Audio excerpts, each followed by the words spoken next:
As the leader of the Booner Path, I lead from the front. All right, boys. Lock in. It's our core foundation, man. Grit. I'm fired up. I'm fired the f*** up, boys. It's pumping right now. It's got my juices pumping, boys.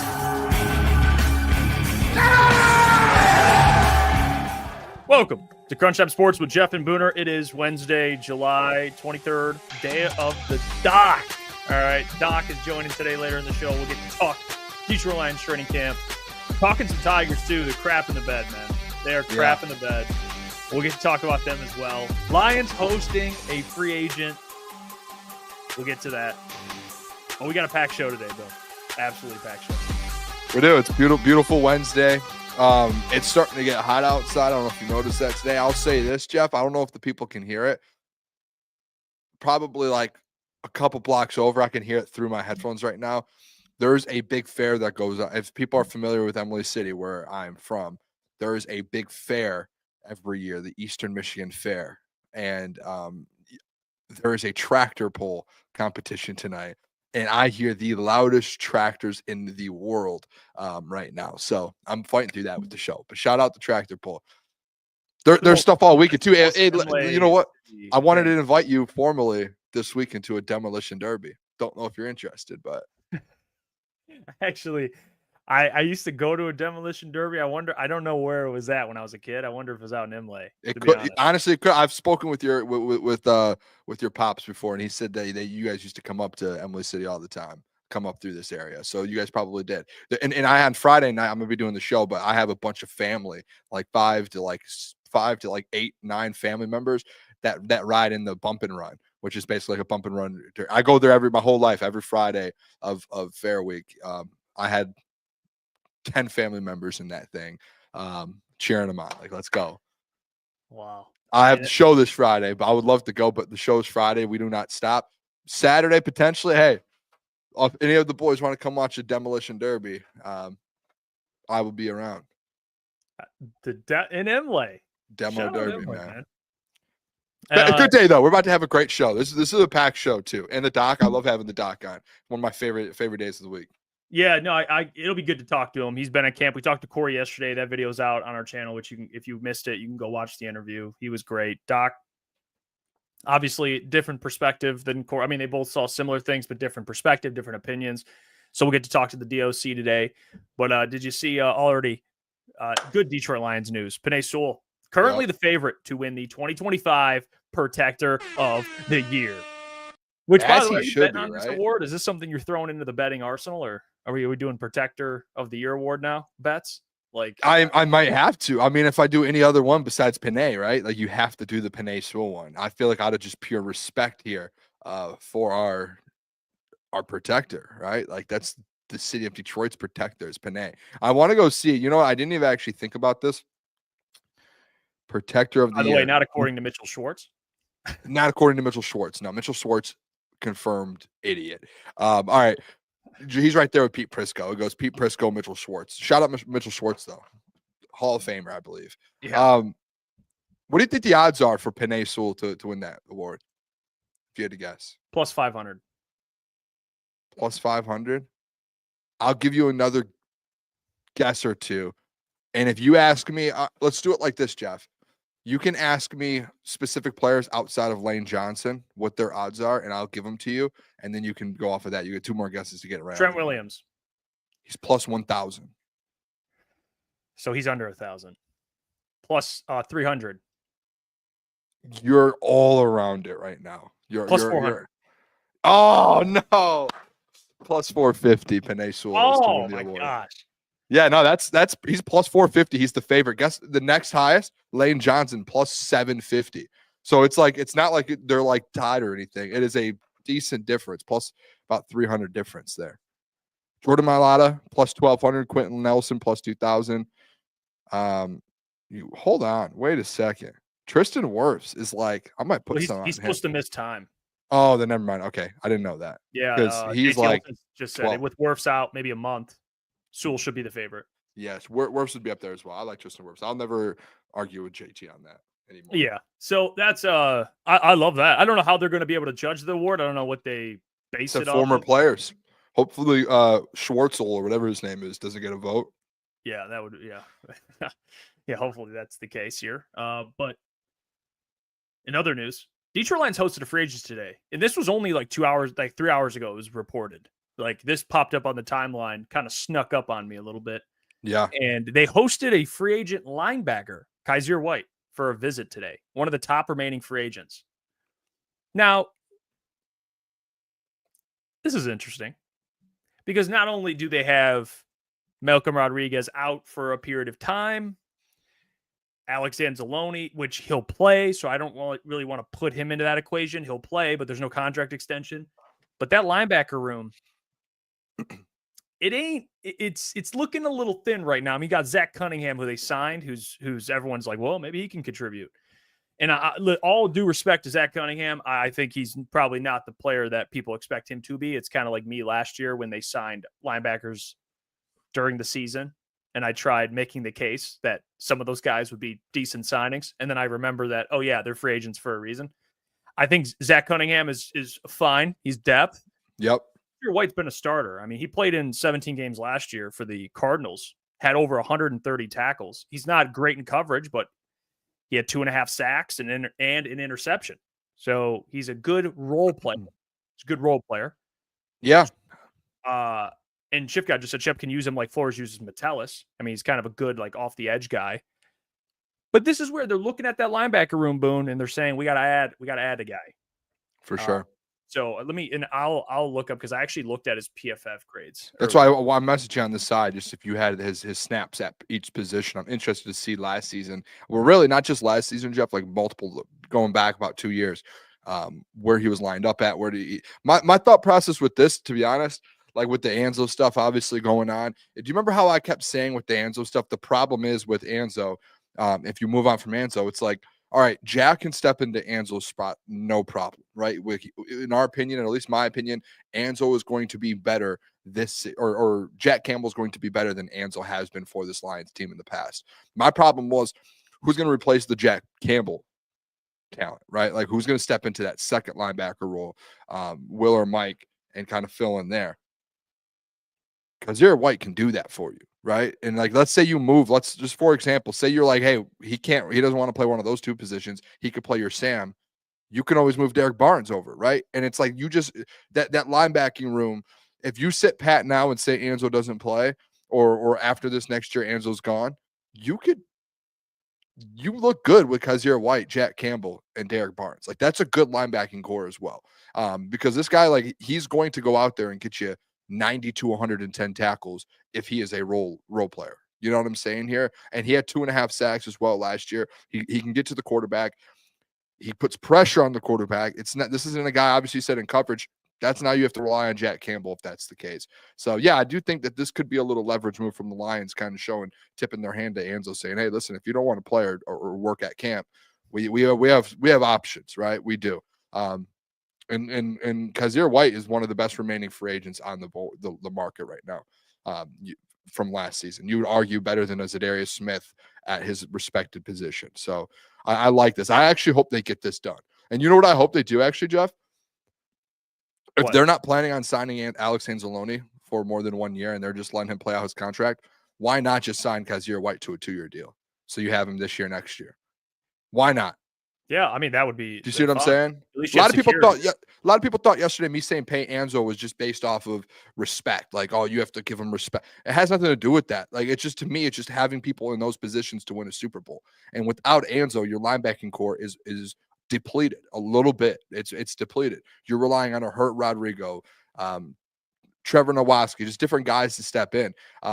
With Kyzir White, that just changes the whole scenario at the end of the day. It really does. Well, he lined up. He's mainly in the box linebacker. He rarely lined up anywhere else. I mean, he lined up at times like off the edge, but that's not really his role. He's an in the box guy, so he'd probably play that will spot. If there is a situation where, for whatever reason, someone gets hurt or something crazy happens with Anzo, he'd play right alongside Jack. So he's a really good fit. I mean, last year he didn't have a great year like in coverage. But they clearly trust him in coverage. I mean, he had some games this year that were pretty good. Against the Lions, he didn't have too bad of a game either. I know that game was a little – I remember seeing Kyzir White. He's a good, like, depth piece. It's like the perfect – and they have Grant Stewart too, by the way, who I didn't mention. Grant Stewart, the linebacker. But he's more of a special teamer. But Kyzir White's a starter, or at least a borderline starter guy. So he could be that second linebacker in that room. He really can. You'd feel more comfortable with it. I mean, based on what they remember when, this was a year ago, a year to 2 years ago. We were talking about when Jack Campbell got here that they have one of the best linebacker rooms in the league. Now you're looking at it like it's a little, not only is there uncertainty about Alex's future, but it's not as deep with injuries as it used to be. It's just like Germ's not here anymore. Malcolm's out. Anzo's dealing with contract stuff, assuming he'll play. But yeah, Kyzir's a good option. So I'm all for it. Bring him in, and at least you have some security there. That's what we've been talking about. And I'm with you. Sign him to a 2-year deal, man. Yeah, I'm with the AG's Booner versus Kyzir White over Barnes, in my opinion. I don't know that much about Kyzir to know how good he is. You could look at it clearly. I know he wasn't on a great team, probably had a lot of snaps, but Kyzir, let's just see what it is. He had 137 total tackles last year, the 2.5 sacks, 15 tackles for a loss, or stuffs on ESPN. I believe that's tackles for a loss. The year before, he only played 11 games, Jeff, and he had 90 tackles. 2 sacks in 11 games and 7.5 stuffs. And then with the Philadelphia Eagles. And then even before that, what are we talking about? If you have Kyzir White's available, you sign him. In 2021, 140 plus tackles. 2022 with Philly, 110. And with that too, okay, so 1, 2, 3 of his last 4 years. And really, if you want to say 4 of his last 4, if he would have played all 17 games, he would have 100 plus tackles. Derek Barnes, let me just pull it up real quick just to put into perspective. And again, this isn't me going at Derek Barnes. Derek Barnes has never had a 100 tackle season in his career. He played 16 games in 2023 and he had 81 tackles. He has 4 total sacks in his career. And that's your Sam. This is your Sam. Derek Barnes is the guy supposed to be coming off the edge for you. When he has 4 total sacks, in 2 years, Kyzir White with the Cardinals has 4.5 total sacks in 2 seasons. So yeah, Kyzir White is better than Derek Barnes. He's a better football player than Derek Barnes. At the end of the day, he stays healthy, and when he's in there, he's producing. Now I don't know what he's like. When we talk about bringing guys in that are Dan Campbell guys that have that mentality, that the culture, all of that. That's something else that I think the reason they bring him in to kind of get a read on that and ask around and kind of figure that out. But definitely, Kyzir White's a very good piece. He would be. Well, speaking of pieces, the Tigers got to add pieces right now. This is brutal. Right, they've lost 9 of 10 games. Okay. They're 1-9 over the last 10. They just got swept by the Pirates. They're 20 games under 500, the Pirates. What the hell is going on with the Tigers? I was doing the math too, post All-Star break. You know how many runs they've scored? You know how many, Boone? Take a guess. Post All-Star break? 3? Yeah. So they actually was I spot on? The game on Tuesday, they scored 5. So it helps out a little bit. But besides that, you're talking about 8 runs. 8 runs. Wait, let me see. Let me just double check this. 6, 7, 8, 9 runs in 1, 2, 3, 4, 5, 6 games. 9 runs. Let me just repeat that. 9 runs in 6 games. Actually, yeah, 9 runs in 6 games. So this offense, there's other things that are happening right now. Obviously, the bullpen is decimated, and it's just bad right now. You're talking about starters and the bullpen, both bad. And they're scoring 9 runs in 6 games. So I don't know if this is a point where people are, if it's right to say, hit the panic button, we stink, or this is more of a bad stretch of baseball that with a good trade deadline can maybe rejuvenate some hope into this ball club. I don't know where you're at, but Bull's turn put it perfectly. All but 3 hitters are batting 200 or less. It's embarrassing. It's embarrassing. What? And hear me out here, Jeff. 200 or less. Yeah, it's one of the most embarrassing stretches of baseball that you can watch. Losing 9 of your last 10, and I get it. And I listen. I listen to radio stations. I keep up around the city of Detroit. There's still a lot of people out there that are saying we're good. Yeah, hey Jeff, what if I came on here and said, "Don't worry a bit. It happens. Happens to every team." No, wrong. This is bad. Great teams. It's not the losing, Boone. It's how they're losing. And John F. Lord said, "Look at the Dodgers." Well, also, yeah, let's look at the Dodgers, where half of their pitchers are hurt right now. Right? They're going through injuries. Yes, they have a lot of their players, but the Dodgers as well. John F. Lord, you want to know something really sweet? That a lot of people, when they say, "Well, look at the Dodgers losing streak," that they don't put into perspective. What did the Dodgers do in the last 12 months? They won a World Series. What did the Tigers do the last 12 months? They didn't win a World Series. Won a series. They won a series, but they did not win the World Series. And that's, right. I think the difference here is, listen, for the Tigers, this isn't just hey, you little slump, they'll get out of it. No, you need to make a move at the trade deadline. I was the one a couple of months ago, Jeff, that said this is a contending team to win the World Series. I'm questioning it now. Like I'm genuinely looking at it. And listen, I'm not saying sky is falling. And I think two things can be true. You can be worried about this stretch of baseball and genuinely looking at this team being like, is this really a World Series contending team? I don't care if you have the best record in baseball. That means nothing. What really means something is like your play on the field. Two things can be true, Jeff. You can be going through this slump and be like, hey, this team is not good right now, and there's actually an issue with this team. And when you get to the playoffs, if this happens, donezo, right? But also, this team can also, the second part of it, this team could turn this thing around and still get out of this. And it's not too late for them to kind of turn this around and get ready for the playoffs and have a run still, right? So both of them are true. And I think there's a lot of Lions fans, Tigers fans on just both ends of the spectrum here. Just like extreme. It's like politics. Like you got the far left and the far right. And it's like, listen, why can't we be in the middle and be like, hey, this is really bad baseball. If they can do this now in July, this can happen in October. And if you're too naive and don't have a backbone to realize that, and you're too big of a fan of a slappy and be like, hey, this is a worry in July, this exact thing could happen in October when the playoffs come around, then I can't help you, right? Like can't help you. But they need to go out and make moves. They have to figure out they have to figure out the rotation. You got to figure out the batting. You cannot go through a slump like this. And it's not like it's just like 9 of the last 10. Like this is one of the worst teams in baseball, the Pirates are. And they got swept by them. It wasn't like they got one game, lost a series. They got swept embarrassingly in an embarrassing fashion. They are not close to the best team in baseball anymore. Not even close. Whether they have the best record or the second best record at all, this team is not close to being the best team in baseball at this current moment. And if they can do it now, I'll keep saying it. This will be my slogan. If they could play like this in July, they could play like this in October. And that's a worry. You should be worried. I'm not. Yeah. A lot of people are, the division, you're still going to win the division. I could give a you-know-what about the division. Yes, it's cool to win the division. Awesome. Worried about a World Series. This team right now, not a World Series team. Not close. So it's cool that we're ahead 10 games in the division. Awesome. Is that why you play the season? No, it is not. Yeah, when we spend time looking at the Tigers as the number one team in baseball, like according to MLB power rankings, record wise, and then they go 1-9.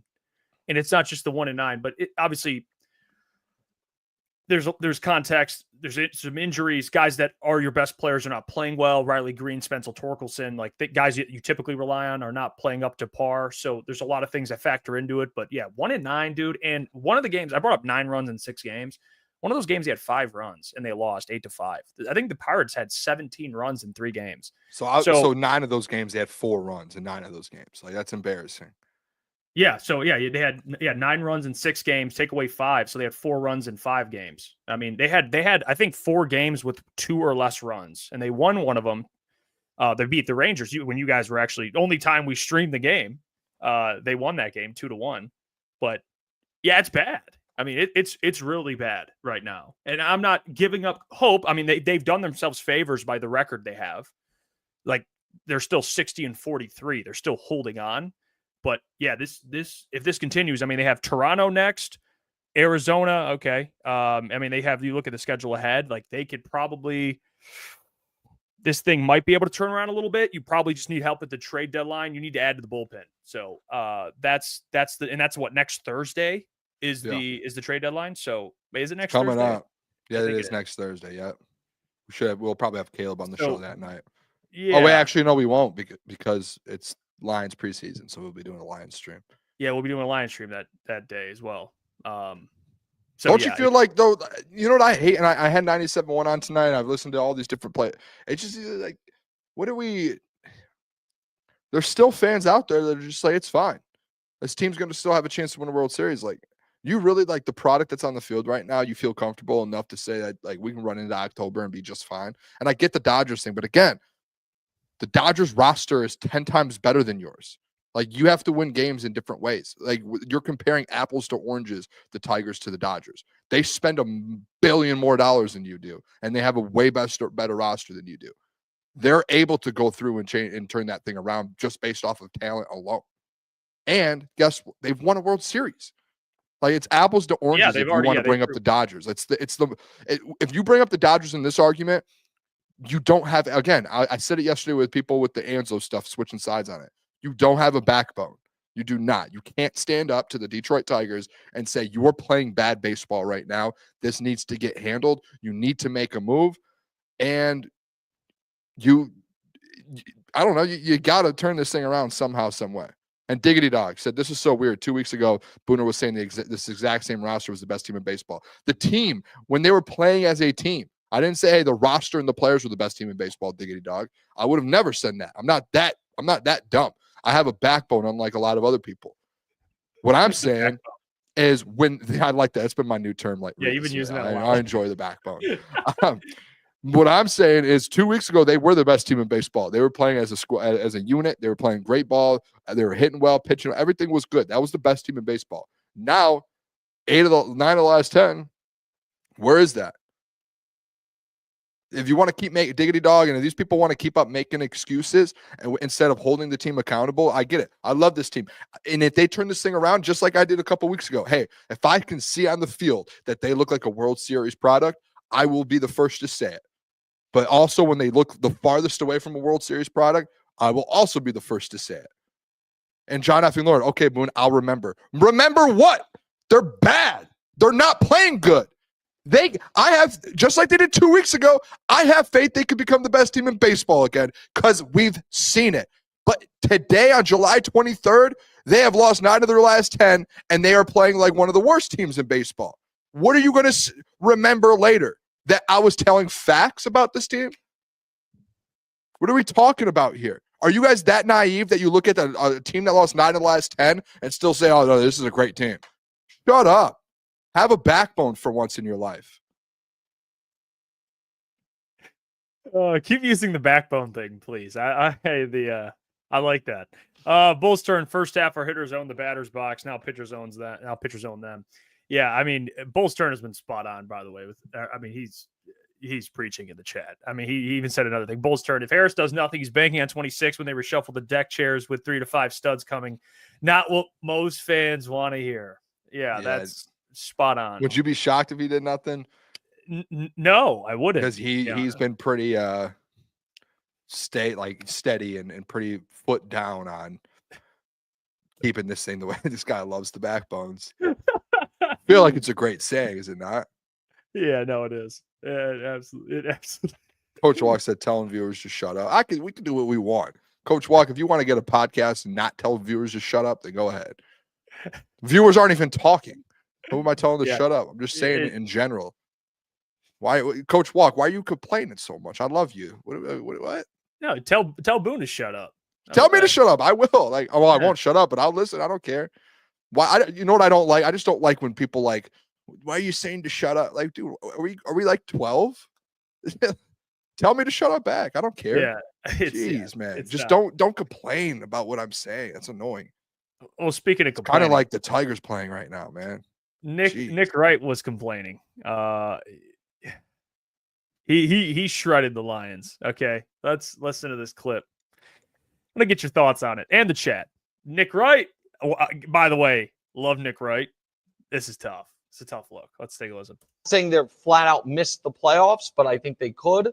But I don't think they are top fringe NFC contenders. If you can get pressure on him, particularly up the middle, his lack of creativity and lack of ability to improvise is when he can become bad Jared Goff. He has been great, Jared Goff, and you deserve credit for calling it out. He deserves credit for it with the Lions. When you say Detroit Lions, one of the first things you think of is a mauling offensive line. Their biggest concern is the offensive line. A lot of guys coming back from injury. I don't know, the defense is going to be great. And so I think they're an incredibly tough division. They have an incredibly tough schedule. And this is the other reason, Brew, I worry about them. You feel like they need a great start.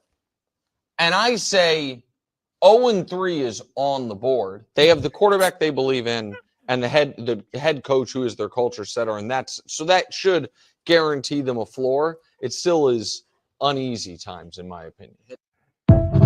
All right, let's just Nick Wright.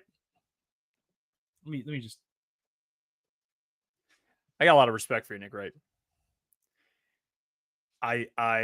This is tough. I'm in a very tough position here because what you just spewed was a lot of bullshit, quite frankly. There was something actually not completely bullshit. I think some points were fair. Other points were just, I mean, you're stating the obvious. Oh, when Jared Goff gets pressure up the middle. Yeah, we know that, dude. Okay, we understand that. We understand the concern that Frank Ragnow's not there. Okay, I understand that, Boone. It's an obvious thing. You're stating the obvious. I understand it. Let's keep this consistent.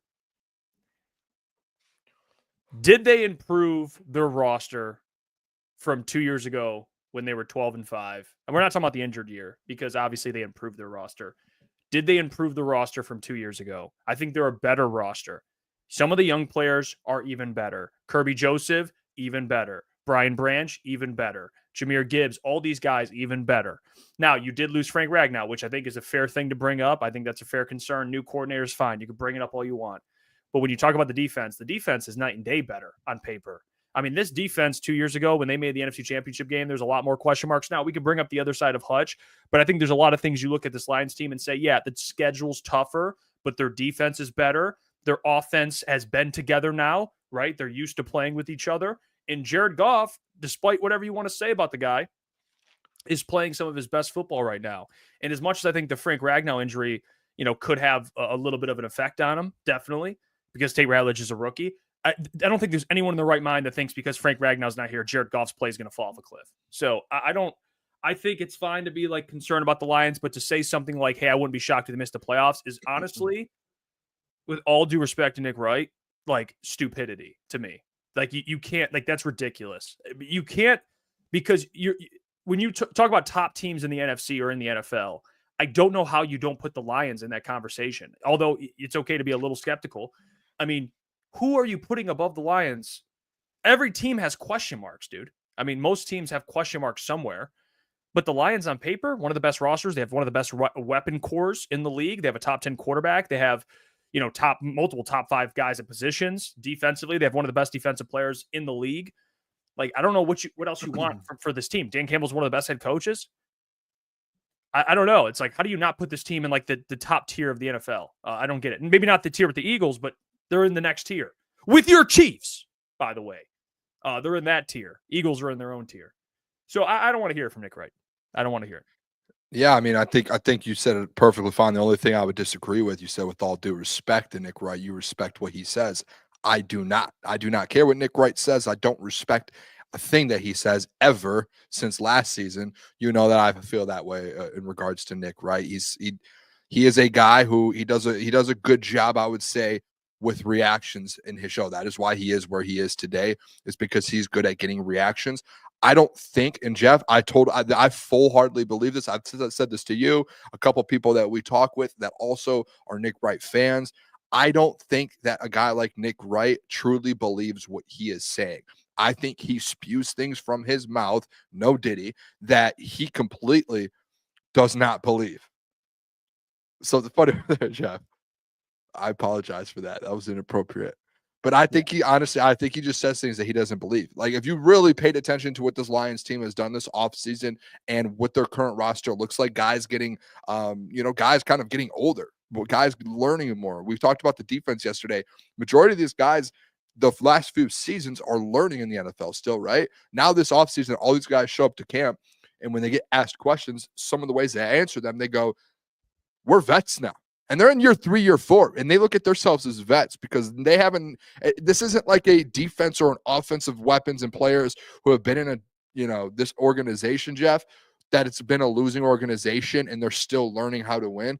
This is like all of these guys in this building right now that are returning and that are back, they've all won for 2 straight years. They know exactly what it takes to win, and they know what they need to do to be able to prepare. They not only know what to do to prepare, they know what not to do over the last 2 seasons and what they need to fix to be able to prepare in a higher level in a better way for this season to try and chase the Super Bowl. So, Nick Wright is completely wrong. He doesn't know what he's talking about. I'm convinced that there are national media, Jeff, and I will say I think Nick Wright is one of them, that they have to cover so many football teams that they don't truly do research on the ins and outs fully of the offense, of the defense, the coordinators, what's going on in the press conferences, what's coming out of training camp. There is no way they can. They just have people that hand them a sheet of paper and say, hey, we did the notes and the stats for you. Here you go. And they just breeze over it, but they don't actually know what's going on in these training camps. The only thing Nick Wright does is he looks at analytics and stats. He looks at the schedule without actually seeing what's going on in Detroit. He doesn't even know what's going on in Green Bay, what's going on in Minnesota, what's going on in Chicago. And he just, based off of what he sees with his eyesight, off of the stats that get handed to him before the show from his analytics department, that's how he bases off his takes. It has nothing to do with the actual game of football.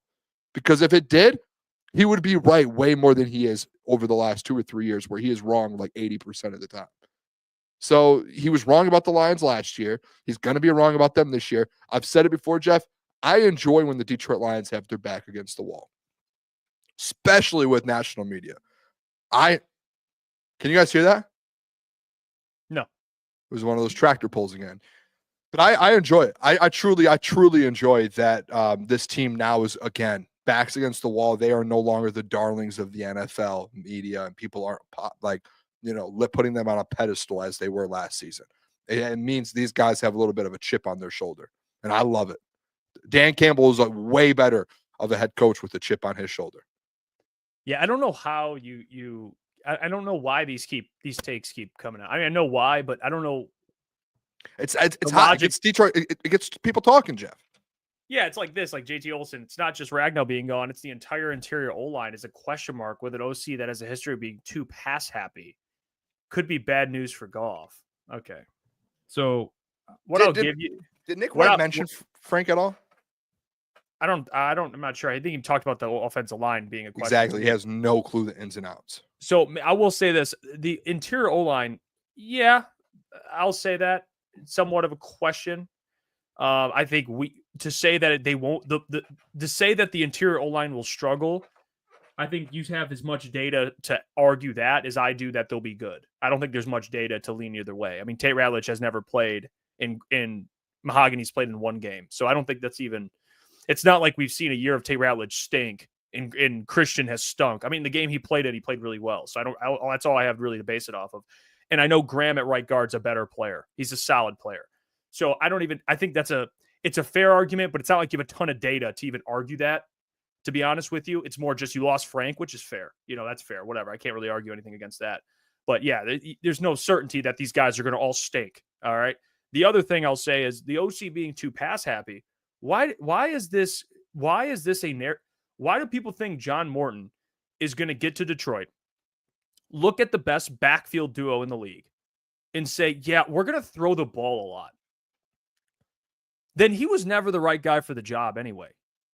It's a unfair narrative and take by JT Olsen. That would be coaching malfeasance if he goes in and goes, yeah, we're going to not give the ball to one of the best running backs in the league.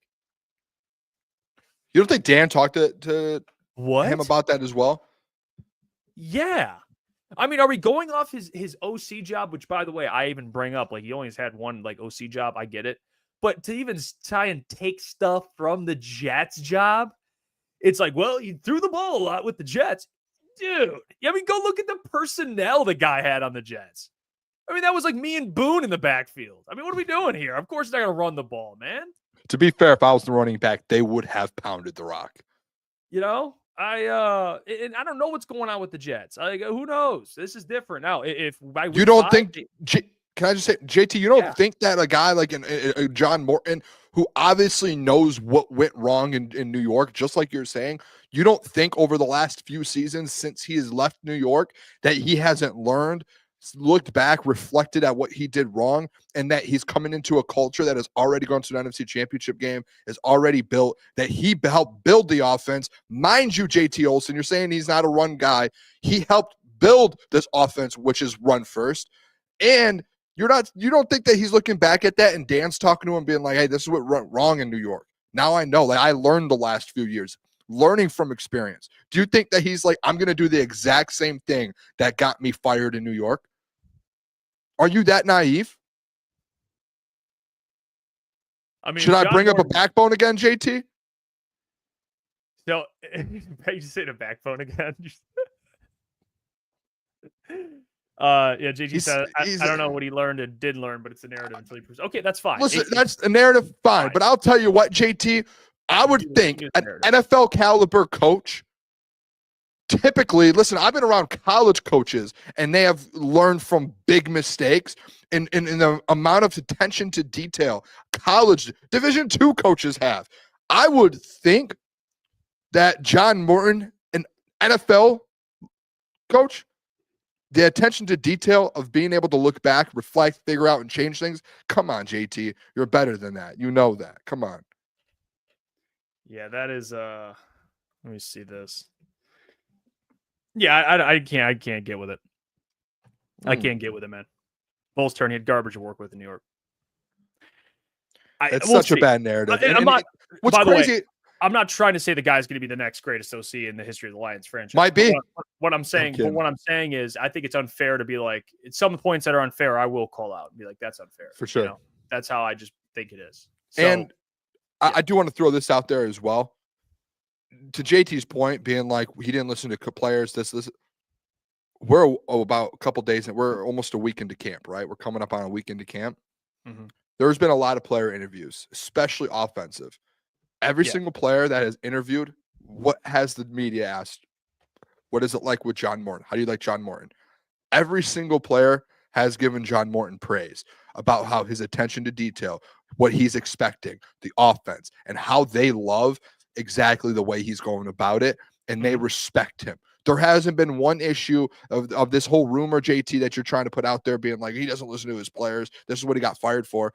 Well, if you want to talk about you haven't seen it yet, there are probably 5 or 6 offensive interviews over the last 3 or 4 days that guys have came out and said they love John Morton and what he's doing, what he's about, and how he listens and how he coaches and how he expects the best out of players. So if you want an example, you have less of an example in regards to that than the actual media does right now. Because the media, they've asked him, and the players have come out and said it. Now, this is different. I've already brought this up. This has been your pushback. Yeah, that's the only thing, and that's I think it's a fair pushback is not even about offered the position. I guess that's a little different, but I just wonder why hasn't he been an OC more in the league? I don't know. Yeah, but I don't think I'm not going to say because of that he's going to be bad. I think it's just a fair question. He could be really impressive, and maybe he's more ready for it now. I don't know. Maybe he just never wanted it, or not wanted it, but he's just waiting for the perfect opportunity to arise again. That's a the fair first question. time went so bad to where I don't think the narrative of he's going to pass the ball every down is guys I don't know. That's a little ridiculous. But if you want to say why hasn't he been an OC longer? He's not young. Why? Yeah. That's fair. I think there's a world with coaches, Jeff. It's fair. What's his name? Dan Quinn. I think there's a lot of coaches out there when they have an opportunity. Let's say you become a head coach or an OC for the first time, get fired, things don't go well, jumping right back into it or doing that again isn't always the best choice, because if you have back-to-back stints of a bad head coach or a bad OC or a bad DC, it's probably harder to get that third opportunity. You want to make sure at least one of your first 2 are good, so your career can kind of keep that positive trajectory. Yeah, and running the ball, let's not get it twisted. Running the ball is on that O-line too, man. They got to get pushed. Those guys, it goes back to the interior O-line. You want to bring up how they'll protect Jared. Let's talk about the run game. you had Kevin Zeitler and Frank Ragnow, two absolute maulers in the run game. Like, yeah, I think it's fair also to be like, with this O-line, yeah, there's question marks. Again, we don't have a lot of data to suggest that they're going to stink or be great, but it's fair to be like, hey, these guys got to be mauling in the run game, because if they're not getting anything and they're not, allowing Jameer and David free room, then it's going to be a little more difficult to run the ball, obviously. So it starts with the O-line too. It's on John Morton calling the plays, but it's on those guys. It's on those guys up front to get some push. I mean, you can run behind Penei Sewell every single time, but at some point you're going to need Mahogany. I was just saying, at some point they're going to know you're just running it to the right side. Yeah, I mean, it'd be nice, but yeah, you gotta trust that those guys are going to do their job too. So yeah, we'll see with all that. But yeah, Johnny Morton, I'm not too down on him. Listen, I've already said there'll be a top 10 offense, but some of these narratives, like Nick Wright's not. It's really, we brought up Nick Wright, but it's more than that. It's most national shows right now. There's some that are really positive, and there's others that are like, these guys are going to miss the playoffs. And that's actually Nick P's point I saw earlier. Honestly, I could see the Lions missing the playoffs if the O-line underperformed and middle of the defense gets injured even more. But again, if you're going to say they'll miss the playoffs due to injury, that's different. All right, we're talking about injuries, O-line underperforming. I mean, if they're really bad, yeah, I could see that. But will they be? Most likely, no. They're not going to be. Like, you still have Penei, one of the best tackles in the league. Taylor Decker, top 15 tackle. Like, you'll be fine. I think, too, a big thing with that, though. Going to be fine. Graham will be fine. And then Tate's, we'll see with Tate, which I have hope for. So, yeah, I don't think they'll be a bad O-line. I don't think so. I think, like, with that comment with Nick P, like, the difference, too, like, with Nick Wright, is Nick Wright says, like, he wouldn't be surprised. And that's where I think the problem comes around, to where if they end up not making it, listen, I think most of the NFL, you're going to be a little shocked. Whether or not you have offensive line troubles or not, at least a wild card spot for this Detroit Lions team, that should be expected. If you don't make a wild card and you go from 15 wins to like 9, because essentially 10 gets you in, 9 is like, hey, if it's a down year for the league, you'll get in. But if you go from 15 to 9, that's an issue, right? Like, that's a big deal. And you're shocked. You're sitting there going, what went wrong? And if you want to say it's the old line gets hurt, okay, that's fair. I can, if there is offensive line issues and you get injuries, I can understand that. But if you're healthy, O-line's healthy, Hank Fraley, like, listen, this team, you would be shocked to see this team not in the playoffs come January. It would be absolutely shocked. What about that's this? Right. No, go on. I would say that's why I think Nick Wright is just completely just off his rocker. It's just like, what are you doing, dude? Ben Blue says the interior D-line pass rush and depth is a concern right now until Tyreek shows us something, and if Reader can still play at a high level. Yeah, the Levi thing changes a little bit. Yeah, but I think the positive thing to look at is they're getting reinforcements. Like, guys are coming back. Like, Aleem's coming back potentially earlier. Remember Dan mentioned that could be a little earlier than people expect because he's doing really well. Mekhi Wingo, same thing. So they're going to get some guys back on top of that. You know what I'm saying? Like, it's not going to just be the Tyreek show all year. They're going to get Aleem in there, Tyreek, DJ Reader. Obviously, I get like DJ can still play at a high level. I don't expect DJ to be a dominant pass rusher. I think he's just a very good run stopper. That's what his job is. So I'm not really as concerned. I would say I would probably point back to Davenport more so, but I get what you're saying, right? You have a rookie starting at D tackle. Okay, I get it. But I like Tyreek a lot, man. I think he'll hit the ground running. Like, you play at Ohio State, you play in those games they play in, like, he's in great shape. I don't think it's going to be too long. You're going to wait on Tyreek. I think it'll be. And to be fair, I know people hate to hear this because this was like a situation last year, and Dan said it in his opening press conference. There are actually, defensive line wise, there are a lot of reinforcements that are going to be coming, like a good amount. Josh Pascal will be back. Aleem McNeil will be back. And people forget about this one. Mekhi Wingo. Mekhi Wingo was the guy that impressed them a bunch last year, a rookie last season that impressed the Detroit Lions, that staff. So, like, Mekhi Wingo gets back in the mix. So, shout out to Mekhi.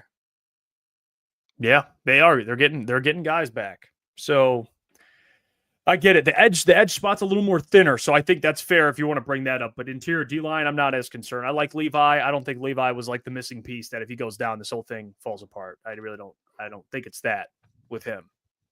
Like I feel, yeah, it hurts, but I feel pretty similar pre and post Levi. Like it's just like next man. Like it's fine. Next man up. Like I think Tyleek would have took the job anyway, to be honest with you. That's how confident I am in him. AG's Burner says the Lions have a 3-year window, in my opinion. After that, they could slide into being one of those 9-8, 10-7 wild card warriors. You notice that? Who said that? Who said that? Was it Terran Arnold? I'm not sure. Someone said the window. Someone brought up a window. I don't know. I can't remember if it was maybe the chat can help me out on that. Kirby, maybe. Kirby spoke yesterday. Someone brought up a window. Someone's like, I understand we have a window here to win. You know what I'm saying? I think everyone does. I guess I never hear like a player. It was Thank You streams only. I think it is. I'm pretty sure it was. But anyway, you don't really hear a player like bring that up. I think everyone's aware of it. In the NFL. I do think there are, and again, me and you have had this convo so much, dude, about the window. I think there's a window for every team. Even if you're the Kansas City Chiefs, you have a window. Right, like some of them is going to be longer, some shorter. Yeah, every team has some sort of window. So there is a window, and it might be like Super Bowl said, a big window. I'm not, but yeah, there he is. But Lions, it's kind of however you want to interpret it, how big the window is. But there is definitely a window, and I think Terrion, a lot of these guys know, hey, guys are going to get signed. They could sign and move on from guys and draft well and still keep that window open, but. It just depends. I like to look at it as if a storm is coming through in real life, right? If you have the window wide open, a storm comes through. What are you doing? You're closing the window. It's the same thing. It's the same thing in football. Big storm comes through. A lot of contracts. A lot of things happen. You got to close that window quick, right? Like there's a tornado coming. So, good example. Was that a good example? I'm with you. I don't know what you were saying, but I'm with you as a teammate. Have a backbone, Jeff. Yeah, I am with you. I don't think the doc knew what the hell you were saying either, but let's bring in the DOC. What a legend, man. Covers the Detroit Lions for Sports Illustrated. I mean, he's an absolute legend. Yeah, he's been. And now, by the way, the doc, he's popping in these player interviews. You see him. He's not the tallest man, but he's everywhere. He might be the grittiest man out of all of those guys. Let's bring him Can I say this too? Yeah, go ahead. I'm convinced that the doc finds the camera. I think he looks to see where all the cameras are, and he goes behind the player to get in the camera. So then after he could be like, "Hey, look at that guy there. I know what I know the game. We know how it works." Yeah, it's good marketing. That's what you call marketing. Yeah. Go look up, if you haven't seen it. Go look up the picture with Tate Rowledge in the doc. It's one of the funniest things ever. He's just towers over the doc. Please welcome Mr. John Maakaron, joins us every single Wednesday. The DOC. Doc, how we doing? Oh, he's muted, Doc. What a bad Wednesday start. All right, what a bad start. Let's figure this out, Doc. All right, so Doc's mic's he's fixing it right now. All right, let's try it again when he gets back, when he gets all good. All right, I'll bring him back in. Oh no, a couple audio issues for the. See, he's had a long week. All right, yes. You got to get him. He's had a long week. He's been grinding, getting up early, going out to Dalen Park, so he's milking out stories. So we got to make sure he's sharp. Well, hey, it's that time of year. It's that season. Yeah, that's fine. It's a rookie mistake, I see him over there just absolutely grinding, trying to figure this thing out. Yeah, just give us the thumbs up, Doc, if you think you figured it out. I'll bring you back. He always said thumbs up. We got it right away. We good, Doc?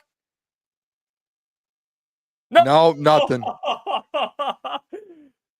right, there you go. He's trying it again. I mean, this guy's a mime over there. Is it a mime? Is that what those things are called?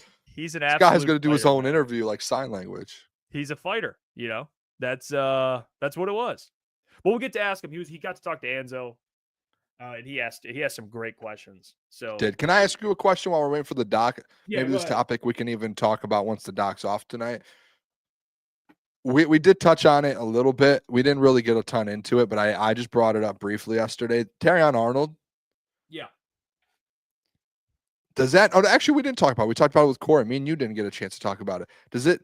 Do you not? Are you not starting to get a feeling about Terrion that he's about to take like a really big step? Because remember what Corey said? Yes. What was the one thing, Jeff, that me and you said is the biggest problem with Terrion in the NFL? It's the timing. Yeah, it's like the game just slowing down for him. Yeah.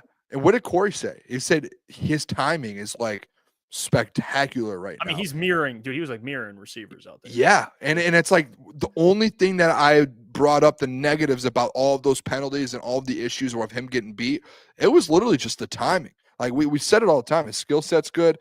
His size is good. He's athletic. Like there's a reason he was a first-round pick. There's a reason that he was ranked above Quinyon Mitchell in a lot of the corner rankings in that draft. He can play, man. It just literally, he just struggled this last year with timing. And it's like now this year, if he has that down, Jeff, what did I say? I said this guy's going to be a Pro Bowl corner and take a massive jump. And I totally believe it. And through the first week, it's like, from the sounds of it, he looks completely different. Like he looks like he's playing at a different level, which is what we wanted. That was expectations. Well, the big thing is his ability to take the ball away, which he did at Alabama. He brought it up actually to the media. He's like, I want to be able to take the ball away. That's what I want to be able to do. He did it in college. He's got a knack for the football. He got his hands on, like, I think he had like 12. He had double-digit pass deflections last year, so he gets his hands on it. He dropped like 1 or 2 picks. Obviously the penalties, which that's something that he understands he has to correct. But yeah, like in terms of his skill set, you know when a player stinks. Like you watch a guy and you're like, this guy stinks. You know, like his first year, you're like, this is rough. You know, he's clearly all over the place, lost. You know, we've seen players like this in Detroit. He wasn't like that. He was in he was in the right position. He just made rookie mistakes. You know, it's not like the guy's it's not like the guy can't play. Yep. He can play. He's got all the physical tools, mental tools, clearly. So yeah, no, I have no doubt with him, man. I'm excited. I really am. It just feels like there's going to be a big jump. I don't know if it'll be like Pro Bowl, but I think it'll be much improved. You don't think with that skill set? All right, let me put this perspective. Not this season. His skill set was. Me and you had Quinyon as the number 1 corner in that draft, did we not?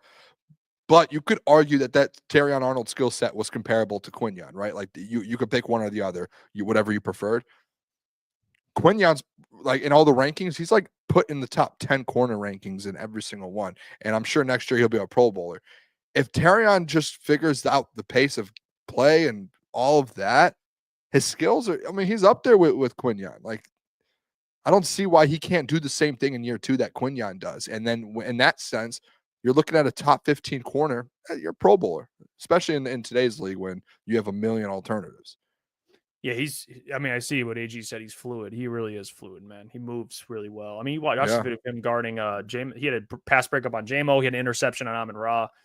Dude, I'm with you. If he gets takeaways too this year, let's say he gets 3, that he's a Pro Bowler if he gets 3. He was locking down last year. He was in a press man scheme. Like he had to, as a rookie. I mean, that's pretty. He started getting it down. Yeah, it's tough. We'll get the doc back in here. He's figuring out some tactical issues. Can't tell if he's figuring it out or if it's good over there. No, you can tell when Doc's figuring it out because he's close to the computer screen. He's squinting his eyes. He's like, he's squinting right now. Like, you can tell he's that's the dad look, figuring out technology. He's figuring it out right now, getting the mic all set up and everything. AG's burner says he said 2 minutes. I think Daniel Jeremiah said that Terrion Arnold's movement drills were more impressive than Sauce's. Yeah, I mean, Daniel Jeremiah knows ball. Yeah, dude, yes. He knows a lot of ball. I think he was there this weekend. I could be wrong. No, it was Albert Breer was there this week. And then you know who? Tom Pelissero will be there this weekend. A lot of people in Detroit, but I'll be there Monday.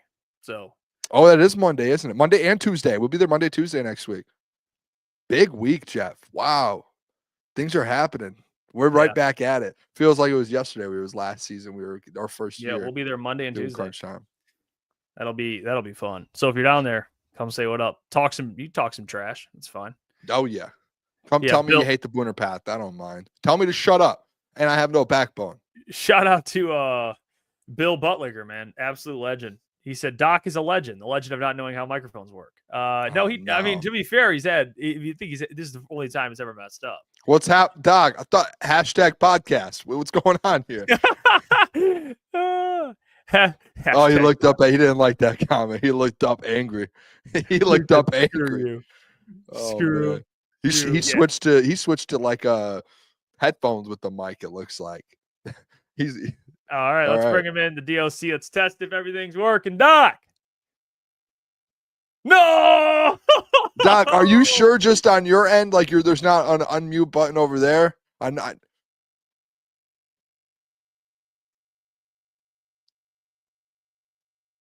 He's just saying stuff no one can hear him. Oh, this is actually a disaster. This is a technical. I mean, this program is failing miserably. I mean, say something, Doc. I kind of get what he's saying there. I agree, Doc. Dan Campbell and the Detroit Lions will win a Super Bowl. I completely agree with that. This is no. Did Doc just say Anzo's not getting an extension? Is that what he said? No. Heard the Doc. Oh, Yeah. Wow. Is that better to get me Yes. out? Yeah. You know what? The internet is working against me with all these buttons that I've been on all day long. I have been on StreamYard literally for 5 hours today, and this is the first time the buttons don't want to work. I have no clue, but hey, maybe it's a sign that the Doc has been talking too much. What's up, fellas? Sorry for the headache. No, I do want to just make sure, Doc, you did 5 hours of podcasting. Are we sure there was audio all that whole time? Yeah, I did a lot of talking. There was audio. Oh, of course, little hiccups here and there, but you know what? It's probably because the 6 a.m. wake-up calls, all the interviews, all the articles, it really has felt like a speeding train. I thought we'd kind of ease into training camp. Nope, but there's a holdout. There's injuries. There's so much to get into. What's been the big thing you guys have been talking about? Oh, Doc, we've had a ton. I mean, thankful for you, Doc. We've had a ton of news coming out, obviously. I want to start with the big one that happened today. Lions met with Kyzir Wright, free agent linebacker. This thing's beginning now. You know, they're meeting with a linebacker. Malcolm Rodriguez out for a couple months. Anzo, we'll get to him eventually. But what do you think of them meeting with a linebacker today? Little deal, big deal, no deal? What do you make of it? Because Kyzir's a starter in this league, Doc. He's a capable starter. Yeah, just before I came on, I wrote about him, learned about him a little bit. Cardinals, great. Eagles, great. I think he adds great depth if they end up signing him. Look, Brad Holmes always looking around, and look, maybe it just kind of means that the hamstring injury of Alex Anzalone might linger for a little bit of time. You need some help. You need some bodies there. And I just think that he's a 29-year-old player that has, I think, the opportunity to compete if he gets signed. He's been on a lot of free agent lists as being kind of the best one available as of now. So they wanted to take a look at him. I don't know if he's going to end up signing, but if he does, I think he's a great training camp body that can push Pittman, push Turner, and get out there and be somebody that in a moment's notice, I think in 10 days even, could be ready for the Pro Football Hall of Fame game. Yeah, Doc, I do want to ask you outside of Kyzir White. I do want to bring up the Alex Anzalone situation. We haven't really spoke with you. We texted with you a lot about it this week.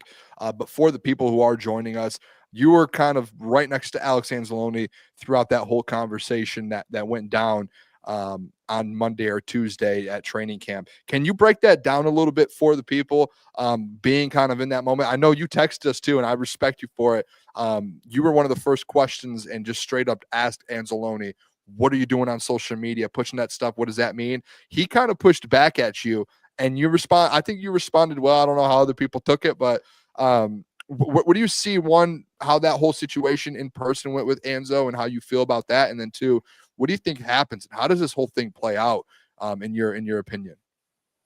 Yeah, it's one of those deals where I'm genuinely still confused by his answer, by his response to me, because I'm genuinely asking a question. What are you doing highlighting all those plays on social media? Is it, you just want the team to know what you're about? What is it that you were doing? You weren't doing that really all that much to the degree you were doing it over the summer. And he's like, what do you think? I'm like, well, it doesn't really matter what I think. I should have said because you want a fat check and you're not happy. But he gave me the floor and I just pushed it right back. I said, no, I just want to know why you're doing it. He's like, and I answered, I said, I just think that you kind of want to get the team's attention, show them what you're worth, show them all the great stats. He's like, no, man, but that's kind of what it was. I think would have been the politically correct answer. So I'm still genuinely confused. I know you're highlighting what the fans are saying, but I just thought, in my humble opinion, again, I don't want to cause another stir with Alex Anzalone. I don't think he should have did it. I mean, he knew what he was doing. He was drawing attention to his contract situation. He knew all the media was there. He knew there was more media. If you're going to be present, go to the meetings, handle it like a pro. All he did was just activate a bunch more comments about it. Yesterday's headlines were across the board. You read them all. Alex Anzalone is disappointed. I just think that it was noise that didn't need to be brought onto the Detroit Lions. It's an issue that I think was botched by both parties between Alex Anzalone and the Lions. I think the Lions should have gave him at least another year in 2026, more guaranteed dollars, but we still don't know what Alex is asking. Is he asking for north of $10 million? Is he asking for a couple more years? But the situation now, a little bit chaotic. I do think it gets resolved, but I would be surprised if he takes the field without a brand new contract. Alex Anzalone is handling it like NFL players handle it, but in my humble opinion, you're doing the hold-in situation. Yeah, you say it's a hamstring. You're doing the hold-in. You might have even just been pressed to just continue doing what you're doing. Rehab, do what you got to do. You don't need to walk in front of the media and then tell everybody you're disappointed and not happy. It just brought on more noise. It's an added distraction. It's not going to be that big of a distraction, but it can be an issue if the season starts or the entire training camp goes on and he's not participating, because then only what's going to happen is Dan Campbell's going to, and the coaching staff and the players, which is not fair, are going to have to answer more questions about it. Let me ask you this, Doc. All right. What do you make of the Dan Campbell comments about Jack Campbell? Because he said it's his defense. That's what he said. I think that's significant. But what'd you make of? You don't just say that, Doc. I mean, come on, Jack Campbell's getting praise. What do you make of it? Yeah, no doubt. I think Dan Campbell got wind of what Alex said, and I think Dan said something back. Now, he did mention Alex saying that we put a lot on our linebackers, and it's something that I do think that it's kind of looking like if the Lions decide not to give Anzalone a deal, this could be his final year. The team belongs to Jack Campbell. They expect him to take over. If you read the tea leaves, you kind of understand that Jack Campbell was brought in to basically replace Alex Anzalone. But the issue at hand, what makes this a little bit murky and complicated, is Alex is productive. The defense didn't look as great without him than when he was there. So I do think he can produce for the Lions in 2025 and 26. But I do think that this year you'll have to see Jack Campbell step it up a little bit more. He's a captain. He has to do a lot more. He's the future of the Detroit Lions defense. But I like the future in 25 and 26 in the Super Bowl window with Anzalone, Campbell, and Derek Barnes. I like that trio. And so that's why I think it's a mess, in that I do think that the Lions maybe need to be more direct with Alex. Like, hey, this is your last year. This is it. And good luck. And still, Alex, if he goes and balls out, can earn a contract somewhere else north of $10 million. I do think he's got a couple of years left that are productive. He may not end up retiring a member of the Detroit Lions, and it just may be a situation in which the Lions are not ready yet to tell him. We'll see how it plays out. But guess what, guys? The Jack Campbell era begins, and he ain't all about that smoke that Alex Anzalone caused on Tuesday. Wow. And don't disrespect Jack Campbell. I know you have a beef with Anzo. Don't do that with my guy Jack Campbell, or I'll have a problem with you, Doc. All right, I'm just kidding. I love you, Doc. I want to ask you though, one player that was a really interesting interview and media session after practice yesterday, Doc, was Marcus Davenport. I want to know kind of your thoughts on what, one, he's looked like at camp, and two, I don't know if you were in kind of the media scrum around Marcus Davenport during that little press conference, but kind of the vibe from that, because watching it back, we played it on our show, it felt like Marcus Davenport feels a type of way on how fans are talking about him and media's talking about him, rightfully so, but still there is kind of the production side that everyone's looking for. What are your thoughts on that whole situation, and how has he looked at camp?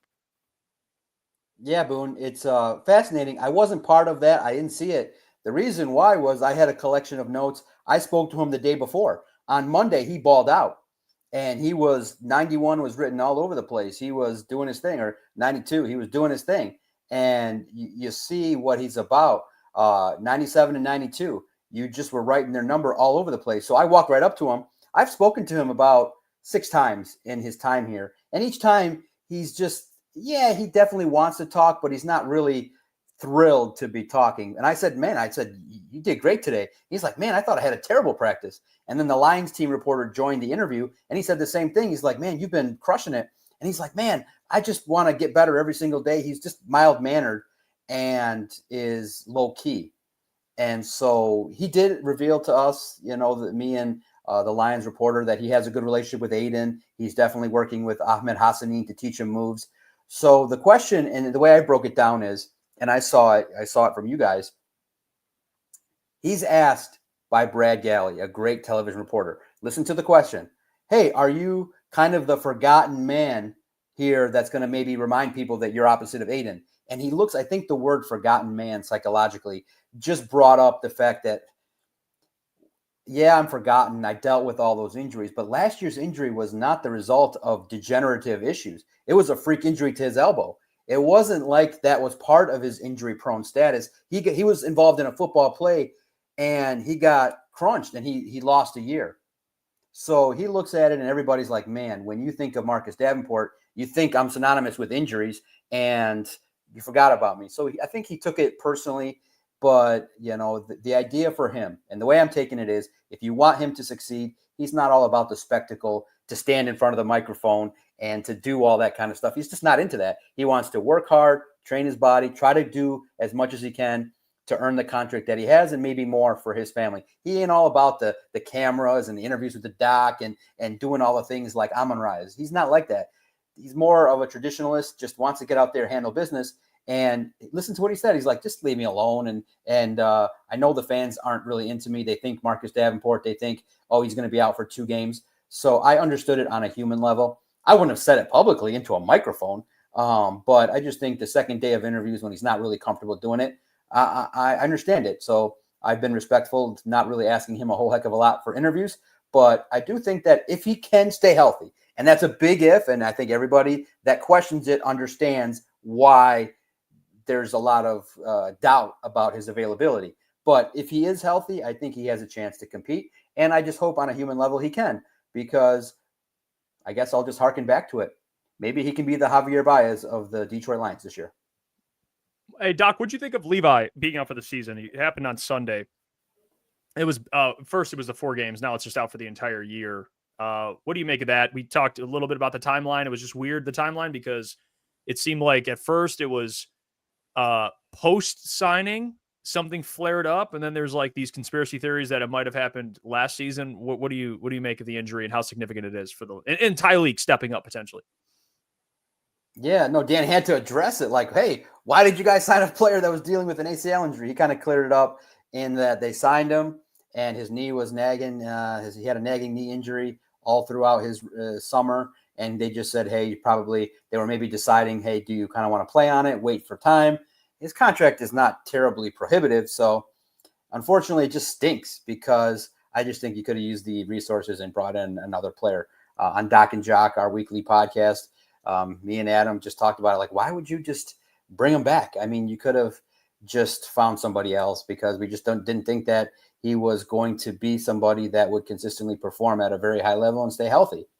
But, especially with somebody with a back injury, that can be, in essence, a ticking time bomb. At any moment, that back can go out, especially at a violent spot along the interior of the defensive line. I just thought it was a bad signing. One of the few. You're a general manager that's had a lot of hits.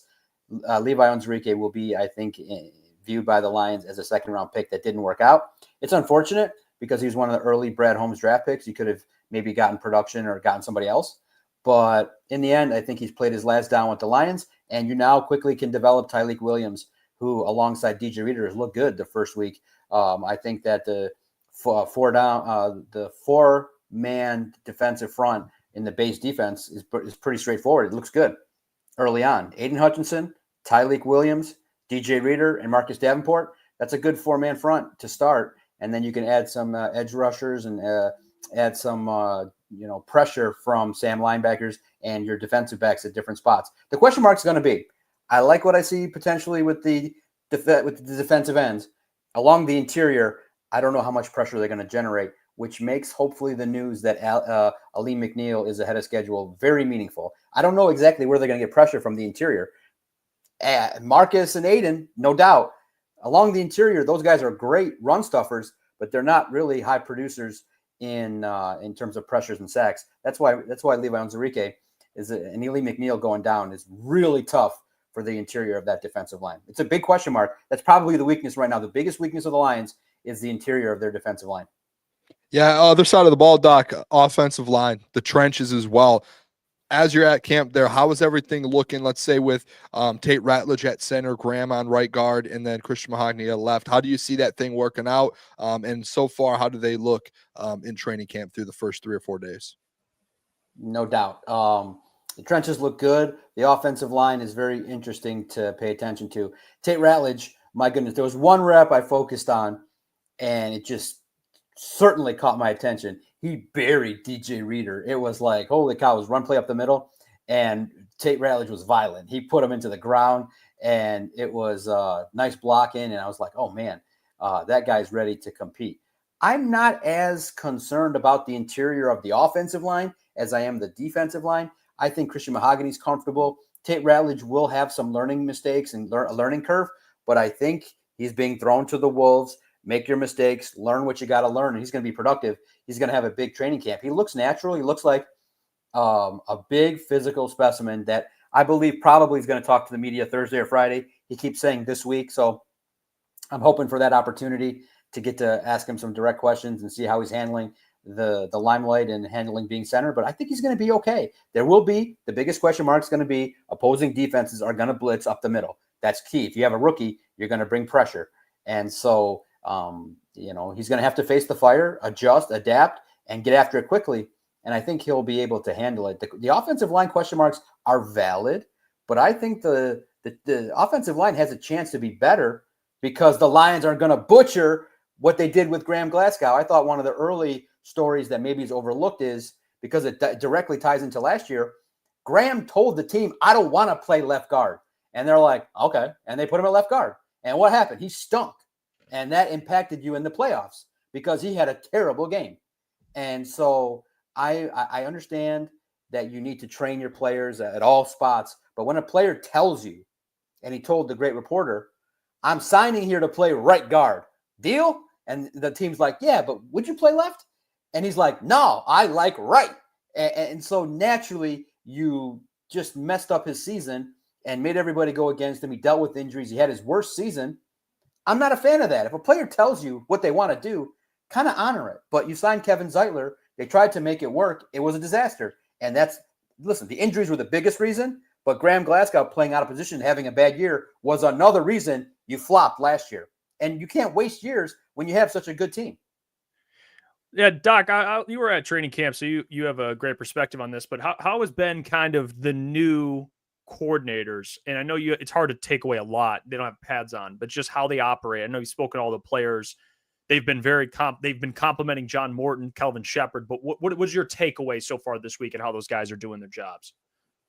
Yeah, I think they're great. I don't see anything. No, listen, the offense has been a little bit behind the defense. I think the defense is bringing the heat. They're bringing the pressure. They're trying to be chippy. They're trying to get the offense off their game. And typically the offense has some days that I've seen at camp where they're just a little bit out of rhythm. And that was definitely Tuesday. But look, man, J-Mo's looking good. J-Mo said, hey, Johnny Mo's letting me do my thing. He's looking confident out there. It's great to see. Listen, I think Amon-Ra St. Brown said it best. They didn't bring any busts out there to coach the team. John Morton helped build the offense.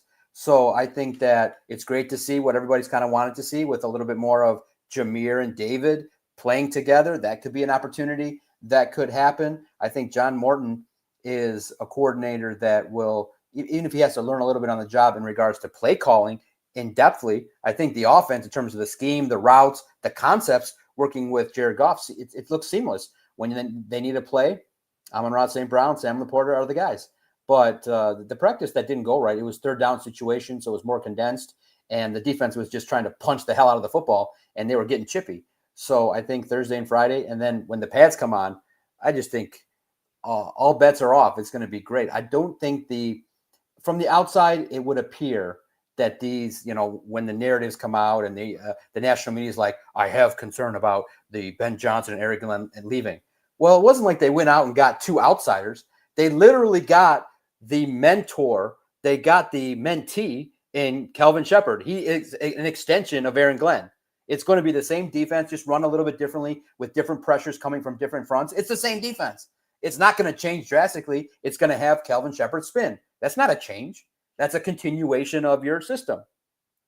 The question mark is going to be more on offense, like, okay, the nitty-gritty third down calls. what Ben Johnson was an expert at was setting up defenses in the fourth quarter with calls in the first quarter. But I think that here's the part that I don't know why people just leave this out when the Nick Wrights of the world say, I have concerns and I go under. And I think one of the reasons why is the coordinator changes. Well, guess what, guys? Does Dan Campbell not walk in the offensive meetings and everybody just go, who's that? Dan Campbell is an offensive mastermind. Let's say that quite a bit. I've said it in a lot of interviews, and I think he doesn't get enough credit because he does a lot of rah-rah speeches. He has a lot of lighthearted moments, and people think he's just a tight end and a motivational guy. But no, he was mentored by Sean Payton. Sean Payton has a ring. Okay, Dan Campbell just didn't go in there.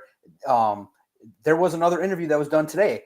His former roommate was interviewed by Pat McAfee, and he said the one thing about Dan that people don't talk enough about is that he was a worker in camps at college at Texas A&M. He started showing up at camps early, working out, and he said the kicker said, we weren't the most talented team, but we won the Big 12 because we had guys like Dan Campbell who busted their butt.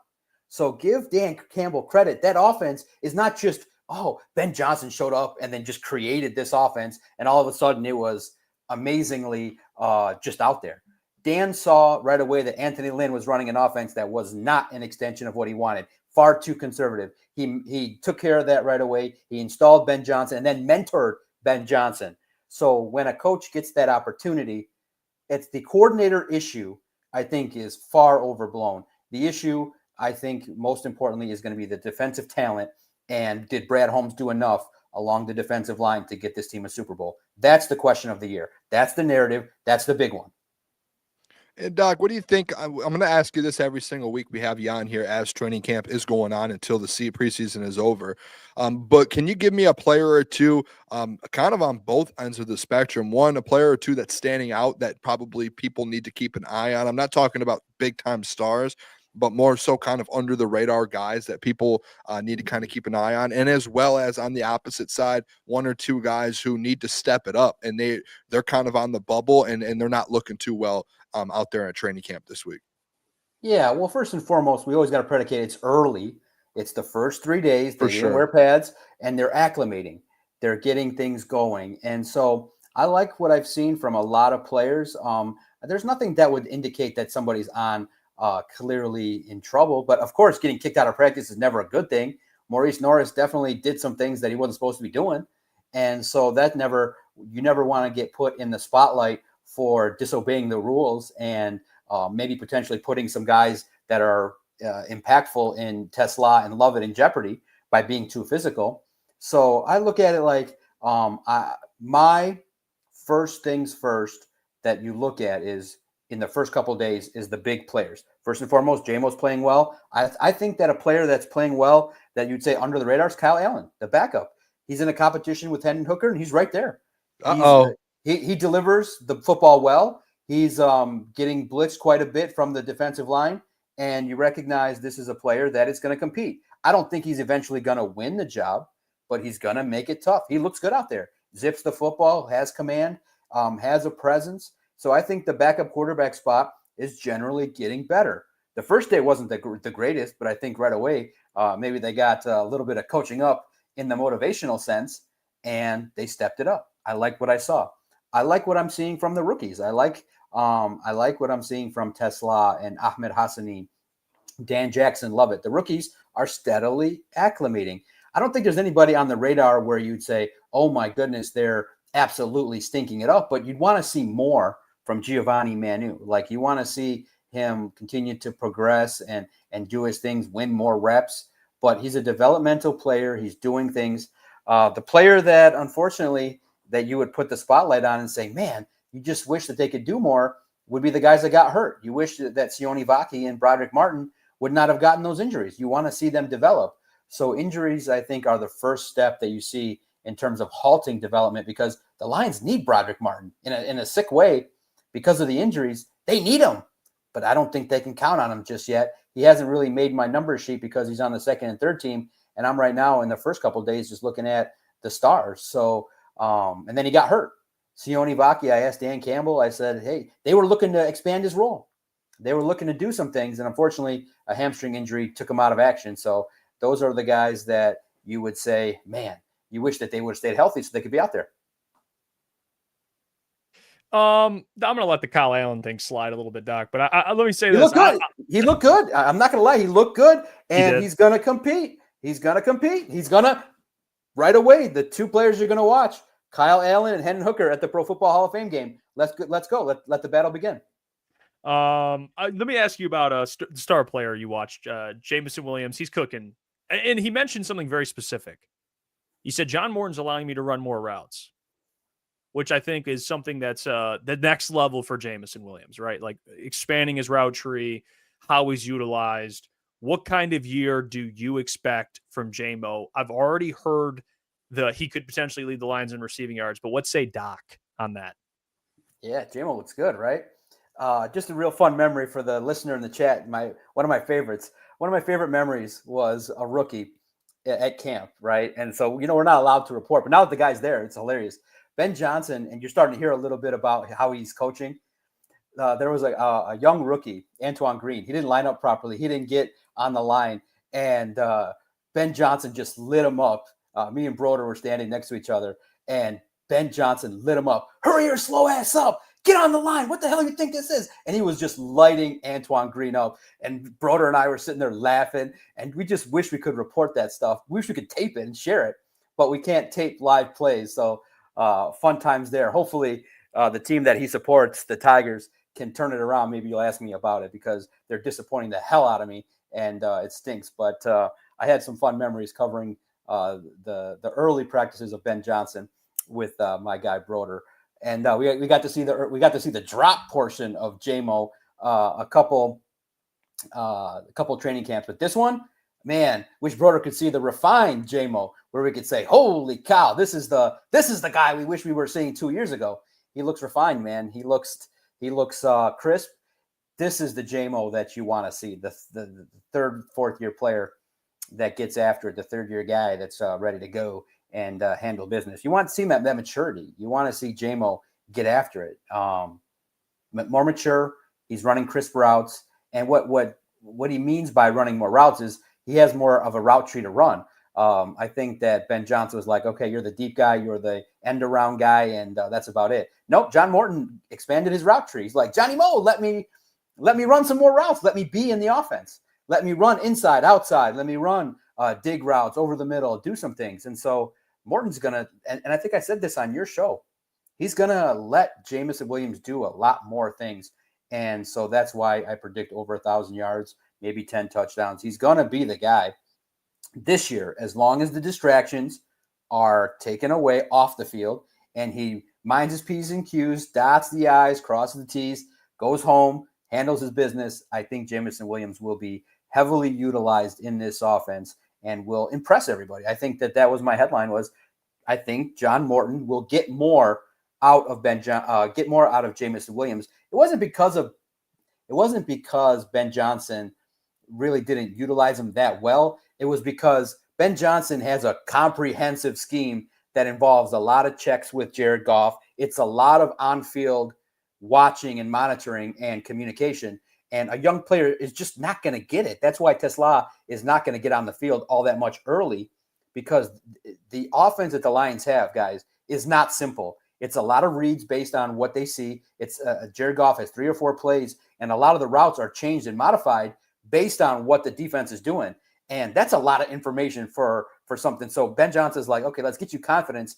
And how do we get you confident early? Run straight, run, JMO, run. We'll get you caught up to speed along the way. But don't discount what Ben Johnson did.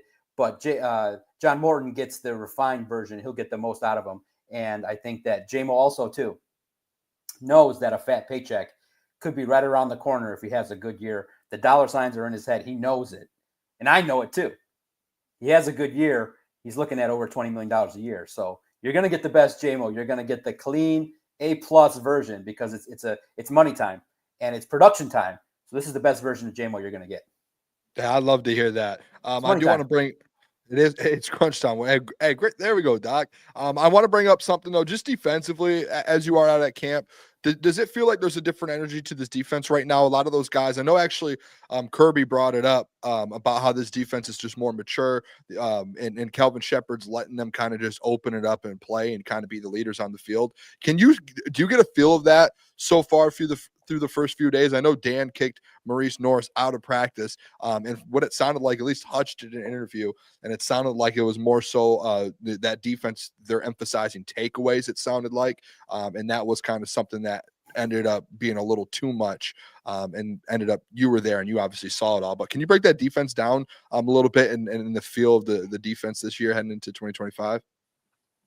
Yeah, it can kind of explain a little bit why I'm all discombobulated with the settings. Not only do I got to get up at 6 a.m. doing a lot of interviews, a lot of typing, not only was there a day of coverage, when Sirius XM comes, they interview, it's my favorite day of the year. They interview Dan Campbell, Brad Holmes, Aiden Hutchinson, Jared Goff, and they all, again, also talk to Sports Illustrated. So not only did I go through my coverage, I listened to every interview that was done. I listened to it all. And Dan Campbell said it. He actually, and I wrote about it today on Lions on SI, he explained directly what he wants to see better this year. And he said, we need a lot more takeaways. We need a lot more punch outs and a lot more. Yeah, we got interceptions from Kirby, but we need a lot more takeaways this year. And he also said, to save you guys a click, I'll sacrifice you guys going over there because maybe you guys didn't read that one. What he said was, we also need to be much better on third down and short. That's why the practice Tuesday was third down and short between 3rd and 2 and 3rd and 6. So the plays were condensed. So that's why the defense was all up in the offense's business, because the plays were short over the middle, just trying to get a couple yards. So, yeah, it was intense. It was one of the most intense practices that I've seen. Now, there's been intense practices where it gets chippy. Last year, Derek Barnes and Dan Skipper were getting after it, and there's elevated intensity, but not in the acclimation period. It was early, but the guys were punching the ball out. Brian Branch set the tone, and it started on Monday with a lot of chippiness from the linebackers, just a lot of extra pushing and shoving. But what was going on was, yeah, the defense was especially trying to punch out the ball. It was being emphasized on every rep. So it's a tough balance. Like, you're trying to punch out the ball. Well, if you miss, you're going to end up hitting the guys. And so the offense was not thrilled with all of that.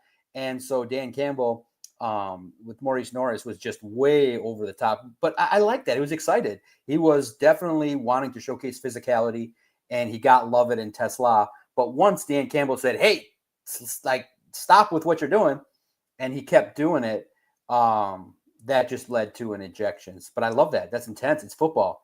And yeah, it gets a chippy, and that's what you want to see out there. Pushing and shoving, aggressiveness. I want to win. You want to win.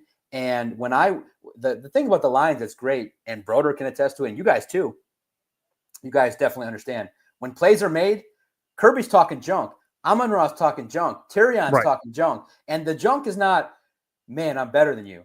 It's elevated. It's sit your ass down, you don't belong here type stuff, and it gets worse. So the trash talk is not minor kind of stuff. It's high quality, in your face, I'm better than you, get the F off the field type stuff. And nobody likes to hear that, especially when you drop a ball or it's 3rd down and 2, you miss the play, and then the entire defense is cheering and hollering. It's amplified. It's, when I say part of the reason why the Lions turned it around, it's competitive, and it's super competitive across the board on every rep. And that's what good football teams do. But my goodness, Tuesday was super intense. And there's been a lot of practices where the air was thick. But man, yeah, this football team is ready to get the pads on, and it starts Friday. I hope everybody that gets a chance to bring your phones and report the hell out of what's going on so we all can see it. Yeah, Doc, a player that I think's been a huge storyline has been Terran Arnold. I think it's hard to judge how good he's going to be this year, but it's clear that in the videos that are being displayed and the way he talks, I mean, you spoke to him, you asked him about Bama, which I loved. You threw in that little Alabama question at the end, which he was ready for. But I want your thoughts on just kind of how he's looked. And also on top of that, what kind of year are you expecting out of Terran? Because Booner and me talked about it earlier. We're talking borderline level Pro Bowler, or are we talking just improvement in general? Because we know he can play. I don't think that's a question. He could play football. There's just things that were happening last year with penalties, or, you know, he's in a tough system. He's playing press man coverage as a rookie. But you were there last year. What do you think in your mind, the difference has been so far from last year rookie to now second year Terry Arnold in training camp? Yeah, no doubt about it. Anticipation, confidence, knowing that you belong. Listen, I think the best way to put it is when you're just imagine yourself new at a position and the playbook is not given to you in parts. I think one of the best videos I saw was when Chase Daniel and Dan Orlovsky said, this is what happens when you get the playbook. They go, here it is. And they go, wait, I got to look at the whole thing. And they go through all 300 pages and they're like, here you go. You got a week to learn it all. And you got to learn the cadence, the rotations, the shifts, the motions, the alterations of the routes. And so when they say drinking out of a fire hose, it's basically like, it's not an introductory football. It's here's what we do, learn it, execute it, and we're going to keep building on it. And so Terry Arnold has to learn, oh my goodness, this is what we got to do in man. This is what I got to adapt. This is where I got to shade my guy to. This is what I got to think about. This is what I have to adapt to if I think it's a run look or a blitz look, or I think this is there's so much in the game of football that's intricate, that involves communication, that is just so much.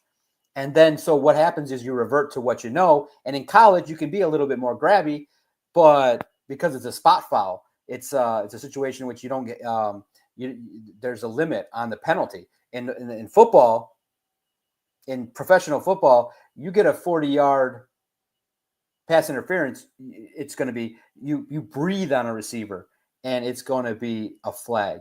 So he just had to get baptized. That's the way I describe it. He had to get baptized last year, and he did. He had a lot of penalties early, and he got better though as the year progressed. He got a little bit better. Now this year, he's a lot more comfortable. I think he understands, okay, this is my expectation.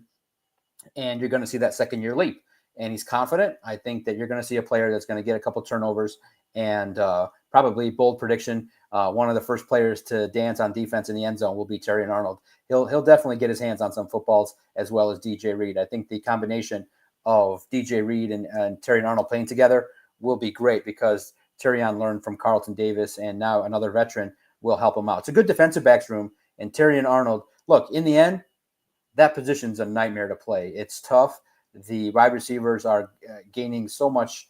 They just have an advantage with the ability to get the running head start, the route combinations, and plus the officials do not let these cornerbacks be physical. So you got to just jam the receiver right away, hope that your defensive line gets a little bit of pressure, and you can be around the football. It's a tough position, but if there's anybody that can handle it, I think somebody that can put aside a mistake, it's Terrion.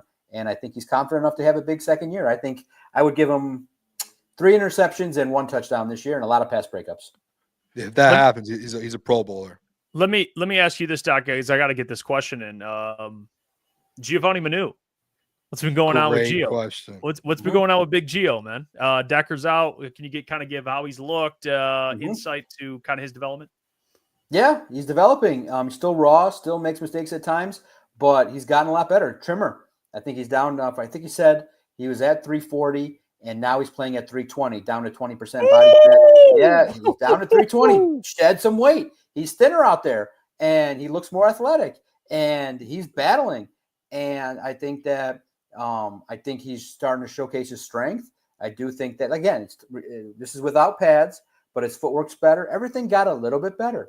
But I think that at times, he can get a little bit sloppy with the footwork. It's a little bit just like any developing player, the consistency of he can do it all. But here's the thing that's great. Okay. Others wrote it. I have it in the file. I just didn't do it today because there were so many transactions that I wanted to write about, but it's been written about. When you identify as a player how to get better and you go, you know what? Let me ask my teammate, Taylor Decker, what do I need to do to get better? And Taylor's like, come work with me in Arizona, come to the O-line training and do it. And he's like, absolutely, and commits to going out during the offseason to train and get better and work with the vets. I think good things are ahead for him. And he's still developmental. He's been on the second team, left tackle. I think the goal will be to be a rotational tackle. If something happens, you can put him in there. But guess what? This is the greatest opportunity for Gio to handle his business in the preseason, go up against competition, learn, and grow. Now, I think I've written it, and everybody's heard me say it on the podcast that I do, but I'll say it right here. Get ready. Get your pens out. If you're going Friday, get ready. If it happens Friday or the days that are open, I think it's got to happen. The matchups you're going to want to see one-on-one is always Aiden versus Panay, 58 against 97. That's money. When they're on the left side where you guys sat, that's where they take place. But write this down because there could be a fight. There could be some violence here. 61 against 59 one-on-one has been awesome to watch. Ahmed Hassanin does not care about what the perceived perception of how fast he should be going. Even if it's a rep that's supposed to be half speed, he goes full speed. And he's battled Gio ferociously to the point where I think they're ready, where they know each other.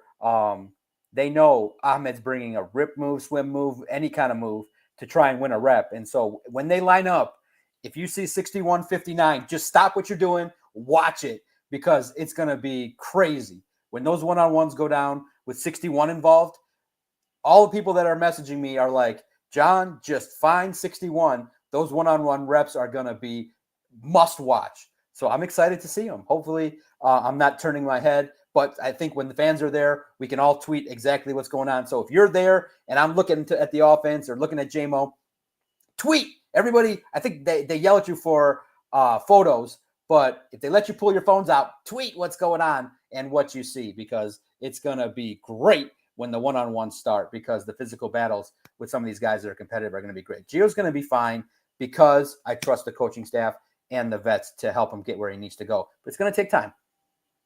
Yeah, Doc, another thing I do actually just want to ask, I just thought of it here. Isaac Tesla, how has he looked out there so far? Has he been kind of a full go? I know in OTAs and minicamp, he was a little limited. Has he been making plays out there? Does he look like a player that could contribute? I know, again, a couple days in, but has he been making some plays out there throughout training camp so far? Sure, no doubt. Now, the interesting thing is that we're starting to see the wrap on his leg. So here's what's been going on. He definitely can track the football. Great catch radius, great hands, definitely great route running, can get a little separation when needs to, but he looks like he's a little bit ginger, not affecting him overall, but at practice, we kind of saw him a little bit in regards to just in terms of cuts and things like that, kind of think things through to maybe hopefully this day off helped him out. But you saw him feeling a little bit of the discomfort of some things that he was going through. I don't think it impacted him greatly, but you're not getting the sense that he's exactly 100% out there. Not something that keeps him off the field, but you're not getting the full Isaac Tesla experience. But we saw him in the second and third team. I think it's great that he's out there and gaining experience. But guys, look, again, this offense is not one where you're just going to come in and just start showing up. I think that Patrick is well ahead of him. Amon-Ra and JMO well ahead of him. Khalif Raymond is a trusted confidant of Jared Goff. So right now he starts at wide receiver 5, and that's where he's going to be for a while. And I think that's the expectation. Learn the offense, learn the comfort as the season progresses. Maybe a couple red zone targets, opportunities, wide receiver 5. But this is somebody that's a long-term investment at the X spot, natural.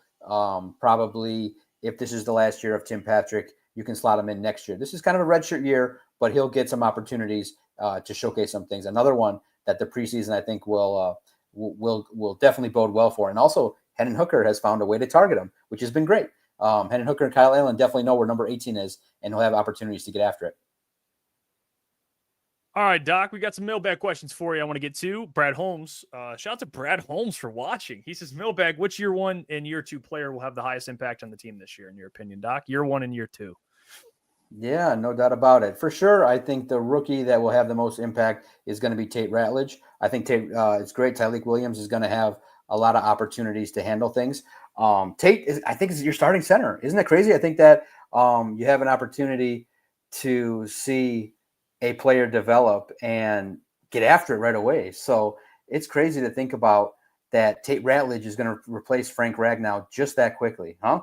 It's a player that I'm impressed with and handle business. And like we just talked about, if you listened, I think the year 2 player that I think before the year started, maybe we thought would have an impact, but got hurt was Ennis Rakestraw. But I think now the player that we just talked about is Terry Arnold. He's going to get after it. First round pick. He's going to contribute at a very, very high level. Next question comes from Motor City Derek. Doc, name one thing that has surprised you thus far at training camp. Yeah, what surprised me? Well, okay. Of course, you look at it and you say, my expectation was that the defense would struggle a little bit. I thought the defensive backs might come in and have it where J-Mo and Amon-Ra would dominate. I think what surprised me is that the defense has felt a little bit ahead of the offense. They've come in and they've done pretty well. And the number of times that the pressure has been brought has been quite elevated. And I think that's also to help the offensive line, to help the blocking schemes and the things like that. But I just think that what surprised me is just the sheer aggression that the defense is playing with. And what I like is that I think the defense with under Aaron Glenn too, they've always kind of wanted to stick it to the offense and showcase that, hey, yeah, you guys are getting all the pub, but we're doing all the work. Now, it's not surprised me, but it's great to report Aiden's back. Aiden is looking great. Aiden is the man. DPOY, what Booner indicated, is all on the table. He looks like, all right, pay me my money. He has no remnants of the injury that he's full go and he's ready to go. So it's not surprising, but it's great to report. U of M Dad says, mailbag for Doc. What did you think of Davenport's shirt saying anti-fragile today? Yeah, it's that's a setup for you, Doc. That's a trap. That's a trap. Yeah. Listen, I like guys that are just honest, and he's not like trying to front. And listen, I mean, we don't have to sugarcoat it. You don't think he's getting nasty DMs, and listen, they eventually are going to find out that everything that people talk about Marcus Davenport is not great. So you want him to read all the messages that are nasty, hear all the reports of everybody going, we wish you weren't here, and then walk up to the media and be like, yeah, I'm just thrilled to talk to all of you. He just wants to handle his business and go out there and do his job. And so I got a chance to see a little bit of the human side of it. I get it. And listen, I'm 46 and I'm just now comfortable with just broadcasting and saying everything and not worrying what people think. Remember, he's still in his 20s and his personality is still developing. He's still working things out, but that limelight is crazy and it's not as easy to maneuver as everybody thinks. Now, like I said, I'm 46. I've dealt with it for a long time, but at 28, if you said, John, do 5 interviews a day, do your own podcast, do all this kind of stuff, I would have flipped out. I would have gone crazy. Like today, I would have been like, oh my God, I couldn't even turn on the microphone. It happens. Listen, I'm working 60, 70 hours. I'm pushing all these different buttons. I don't even think if I hit the button to get on here, how the heck I did it. So it's something that you just deal with. But at the highest level, every move that he makes is scrutinized. It's tough. And so I don't care anymore how players react. Like I said, Alex Anzalone asked me directly, what do you think? I don't know what to say. I froze because I don't think about it. I'm asking you a question because I literally have no clue why you're doing it. That's why I'm asking you. That's why I asked it again. I don't know why you're out there retweeting. Maybe you just want to, highlight the fans and thank them. I don't know. That's why you ask questions, is when you don't know something, you ask a question. And but if he keeps asking me what I think, I might have to start telling him. I might have to start thinking on the fly and saying some things. I don't know. Yeah, he might appreciate the honesty. Honestly, who knows? You never know, right?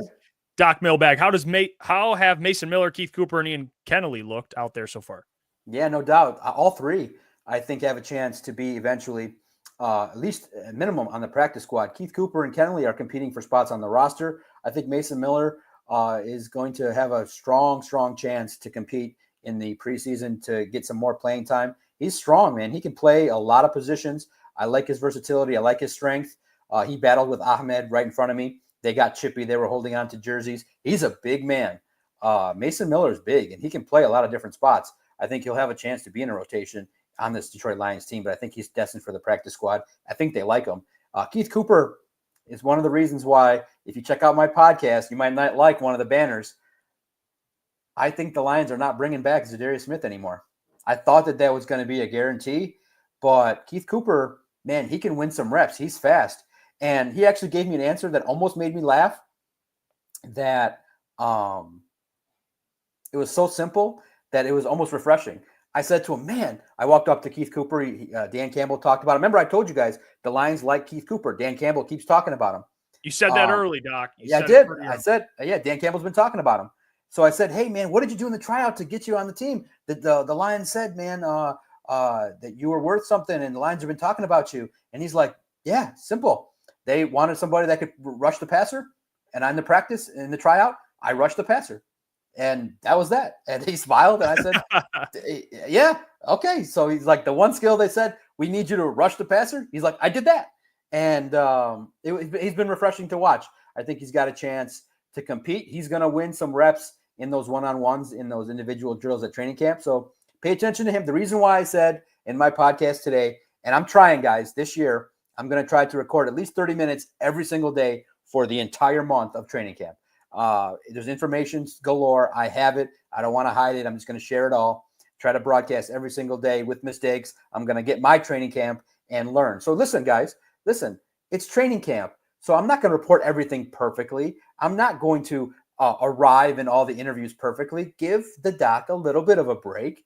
Let him make his errors. And then when the training camp ends and progresses, I'll have everything situated, perfect mic. I'll look much more professional, but I'm in training camp mode too. Remember, I was just 7 days ago in a tank top. I'm still trying to get my mind around, like, Jesus Christ, I could write 15 stories a day, 3 podcasts a day, 3 interviews a day. Booner texts me nonstop.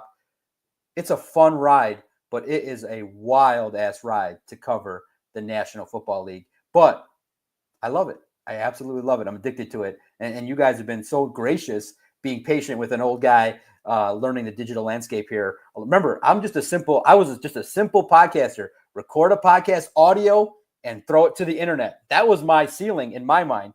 You guys opened the world to, hey, just throw your face on video and see what happens. And I said, you know what? If those guys encourage me, go ahead, do it, make all the mistakes, whatever happens, we get after it. Xavier says, mailbag, Doc, what Detroit Lions player or coach is the hardest to interview, or was the hardest to interview? Alex Anzalone loves me. I think he's the easiest one to talk to. He's the one that loves talking to the doc and get all the questions. No, the hardest to interview, oh, man, the hardest when I first started was Ashawn Robinson. I'm talking about he would just look at you like, if you breathe in my direction, we're going to have issues. Like, we would walk by, I would be like, okay. And we would just kind of, I'd see reporters try, and it was it was horrible. Matt Patricia was horrible. Here's my quick summation of how I did this. My first year was 2019. I didn't ask a question. I just was like, this is miserable. I don't want to do this. The reporters would ask questions. He'd give a 200-word answer and not say anything of value. It was pointless. And he would insult reporters, and it was awful. I'm like, I hate this. But I listened. I took notes. I didn't ask really a lot of questions my first year. The second year, I started to do a little bit more, and he was just awful to talk to. The toughest one in the era where I was more confident, after Matt Patricia got fired, Dan Campbell, I said, okay, I can do this. I can ask questions. I know what to ask. I know what they want to do, and I know what I want to do. And there's a perfect symmetry because it's different. The guy that was toughest was CD Deuce, because he could dap you up 1 minute, be like, hey, how you doing? How you guys doing? And then you'd be like, yeah, what'd you think of that? What'd you think of that wide receiver from the Packers? Man, that's a stupid question. Why would you ask that? Get the heck out of here and look at you and make you feel bad for asking. You're like, I just wanted to know about the wide receiver, man. I don't care. He would just go off about stupid stuff. And so he would call out the media that he felt were asking dumb questions. And you never knew what it was going to be about. I thought a lot of the questions were fair that he dismissed. So he was tough because you didn't know if you caught him in a rough mood, he then would just be like, I'm not talking. And then you'd be like, are you sure? What about? I'm not talking today. And so Darius Slay was one of the great ones. He was open when I first started, made it easy for me. And again, I know it's difficult. I said this before on your show, but one of the nicest guys in the Matt Patricia era was Trey Flowers. He took me in, sat me down. We talked. He taught me the position, taught me a lot of different things, taught me about the real Matt Patricia that people don't see. He, in the tough times when they were losing, would sit me down and we'd have a lot of conversation. So Trey Flowers was a pro and helped me feel a lot more comfortable, because a lot of the athletes would just be like, no, man, I don't like Kirby Joseph right away. The first time he's like, oh, man, you guys are all here. Like, yeah, we're here. What are we going to do? We're here to talk to you. Oh, man, like you don't like that vibe when someone's like, oh, man, you're here. Listen, we're paid to be there. You're paid to talk. I know you like it to talk to one or two people, but when you're out there on the field and you're doing an interview, you're open to being interviewed by all the people. So either don't be interviewed, or if you're out there, don't do the, oh, you guys are out there. Oh, listen, we got a job to do. We're going to ask you about football. You answer it and you move on. It's not that difficult. In my opinion, it's not that difficult to answer questions. Not that difficult at all. As evidenced by Amon-Ra St. Brown is the best. You ask him a question, he's direct. He can put his words together. He can dodge a question if you don't want to. He can talk. And so I've interviewed Amon-Ra 20 times, and there's a great story about his trip to Germany. My first little piece that I did that's a little different than football is I talked to Craig Reynolds and Amon-Ra about their trip to Germany, and he was gracious with his time. It's just that's what that makes the job crazy, is that there's a wide range of personalities. There's some guys that you just absolutely love to talk to. Then there's other guys where if you catch them in a mood, they're just going to be annoying as all hell, and they're not as fun to talk to. And there's guys that just are great when the cameras are off, and then when we go to talk to them, I just want to, try to get better every day. Want to get 5 yards? Yeah, I just want to, just want to catch the ball and get after it. And it's like, come on, man, it's not that difficult. But if you're not comfortable, like Marcus Davenport, I just am more of if you should talk, that's part of the job. If you don't want to, just decline the interview. You can decline every interview. You only got to talk once a week. Last question, Doc. What about Tyleik Williams? Malik says, do you think he'll be able to rush the passer effectively week 1? He's got to work on it. I think that that's not his strength. That's not the stats that you get. You don't get those stats from Reeder and Tyleik Williams. He's growing at that spot, but he's a run stuffer. That's his job. Kind of like Aleem McNeil, kind of grows into that spot. That's my biggest question mark along the interior of the defensive line. Where's the pressure going to come from? It's not from Reeder, not from Tyleik. Their job is to stuff the run, clog the middle. I don't see it. And so Dan Campbell kind of hinted at it. They're going to fabricate it. So when he said that, he's like, we'll find a way to get pressure. What he means by fabricate it is they're going to show a look along the interior and bring it from the outside. They're going to have to, if they blitz, maybe they don't do it at all. They're going to do it from the edge positions. They're going to do it from Sam linebackers and then do it with Brian Branch and Kirby Joseph. I just don't see, with those guys that don't produce those numbers, I don't see big sack totals. I just see it from the edges and the linebackers and the defensive backs. That's going to be the biggest question mark is and guess what? We'll ask a little bit of some philosophy stuff to Kirby. Calvin Shepard talks Thursday. We'll learn more about what he gets down with and things like that. So when they play the Ravens, I'll give a little tease if he hears it now. The question that he doesn't want to get is, should you use a QB spy? Because he's going to shoot that down. He's going to tell you why that's a stupid philosophy. I might ask it just to get that, but I might just say, I disagree with you. I think you should use a key. Lamar Jackson, I believe, today could run for 200 yards on your defense. So if you don't want to use a QB spy, you're going to say that. You're going to say that to Calvin Shepard. I think, Calvin, you should strongly consider using a QB spy. Maybe it's still early. But man. I don't know. I want to see how he gets down when he's pressed a little bit because he's direct and he's a former player. And I feel like he's on the Alex train where he's going to bite my head off and he's going to tell me, well, if the QB does this, then what about our shade to the right? He's going to get into heavy, deep football. And I'm like B+ football analytics guy. He's an A++ guy. So I got to match his wit because I got to think, okay, what could he ask me? Well, if Lamar fakes it and we leave this open here, what if he does this? Then we're going to leave we're going to leave a defender open. That's going to leave it open for Mark Andrews and blah, blah, blah, blah, blah. And I know the way in which he'll philosophize why a QB spy is stupid. But I also will say, if you believe in the pressure that you have, you better be able to contain Lamar Jackson because every time I see him play your team, that he seems like he's running free and there's no defenders. So I need to have an answer. So I got to find the way to delicately ask, okay, your job is to stop Lamar. Nobody can stop Lamar. It's super hard. How are you going to do it? Well, we got to contain him. Well, you can't contain him. It's hard. How are you going to do it? So I want to know, how are you going to contain Lamar Jackson? And the problem is that that's the tough part about that question is he doesn't want to reveal strategy. So that's the tough part about that question. But he doesn't like Aaron Glenn and Calvin Shepard did not like QB spy questions. And it's a fair analysis because they don't believe that works to take a defender off the field that could be in coverage. Go ahead. Yeah, I just want to. I would hate not to ask you this question, Doc, just out of pure respect. Last thing, we'll let you go. I know you got to get out of here. We kept you a little over. The Tigers, can you just break down, because I kind of went on a rant about it earlier. There's a lot of fans and a lot of people, even in the media here, that are kind of just pushing it off, acting like this is no big deal. They'll get out of it and they'll be fine. I totally disagree. I think it's like, hey, if they could do this in July, this could happen in October. They got to figure something out here. What are your thoughts on this whole situation? Tigers losing 9 of the last 10 and getting swept by the Pirates, one of the worst teams in baseball. Yeah, it's the slump. It's unfortunate the play sloppy. The game on Tuesday was super sloppy, a lot of mental errors. It happens. There's still 15, 16 games over 500. Look how good they were that they can withstand losing 8 of 9 and not playing great. It stinks, but I think a good test with Toronto comes in to hopefully with Skubal on Saturday and the slump. Pitching's not as good. Nothing is as good. So it's a lull in the season. And I just think that you got to kind of start to get back to what made you well, which was run the bases effectively, get the extra base, get after it, and get back to it. Yeah, it's disappointing, but it's still a good baseball team and still 8-9 games in first place. So you have a chance to weather it. So it's uncomfortable, but I think the silver lining is you're going to get some reinforcements and get an opportunity at the trade deadline to improve this team.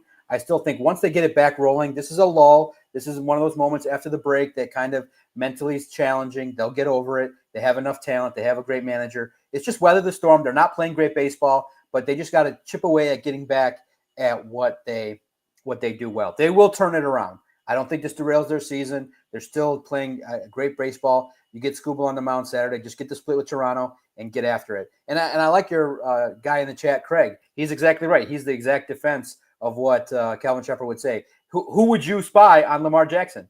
It's exactly. That's exactly. Now you say it nicely. There's no all caps. Calvin might deliver that message in a much more direct, angry way. Like, I don't like that play. I just think that it's faithful. And here's an example of when Buffalo tried it. Do you remember when Buffalo tried it? And this and that. So I got to get my homework done.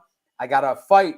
I got to talk to the defensive coordinators that I talk to and say, hey, what do I tell Coach Shepard about the QB spot? Why does it work? And the great question that he also asked is, who on the Lions is good enough? Is it Stewart? Is it Campbell? Campbell's not athletic enough to keep up with Lamar Jackson. And Lamar's a freak.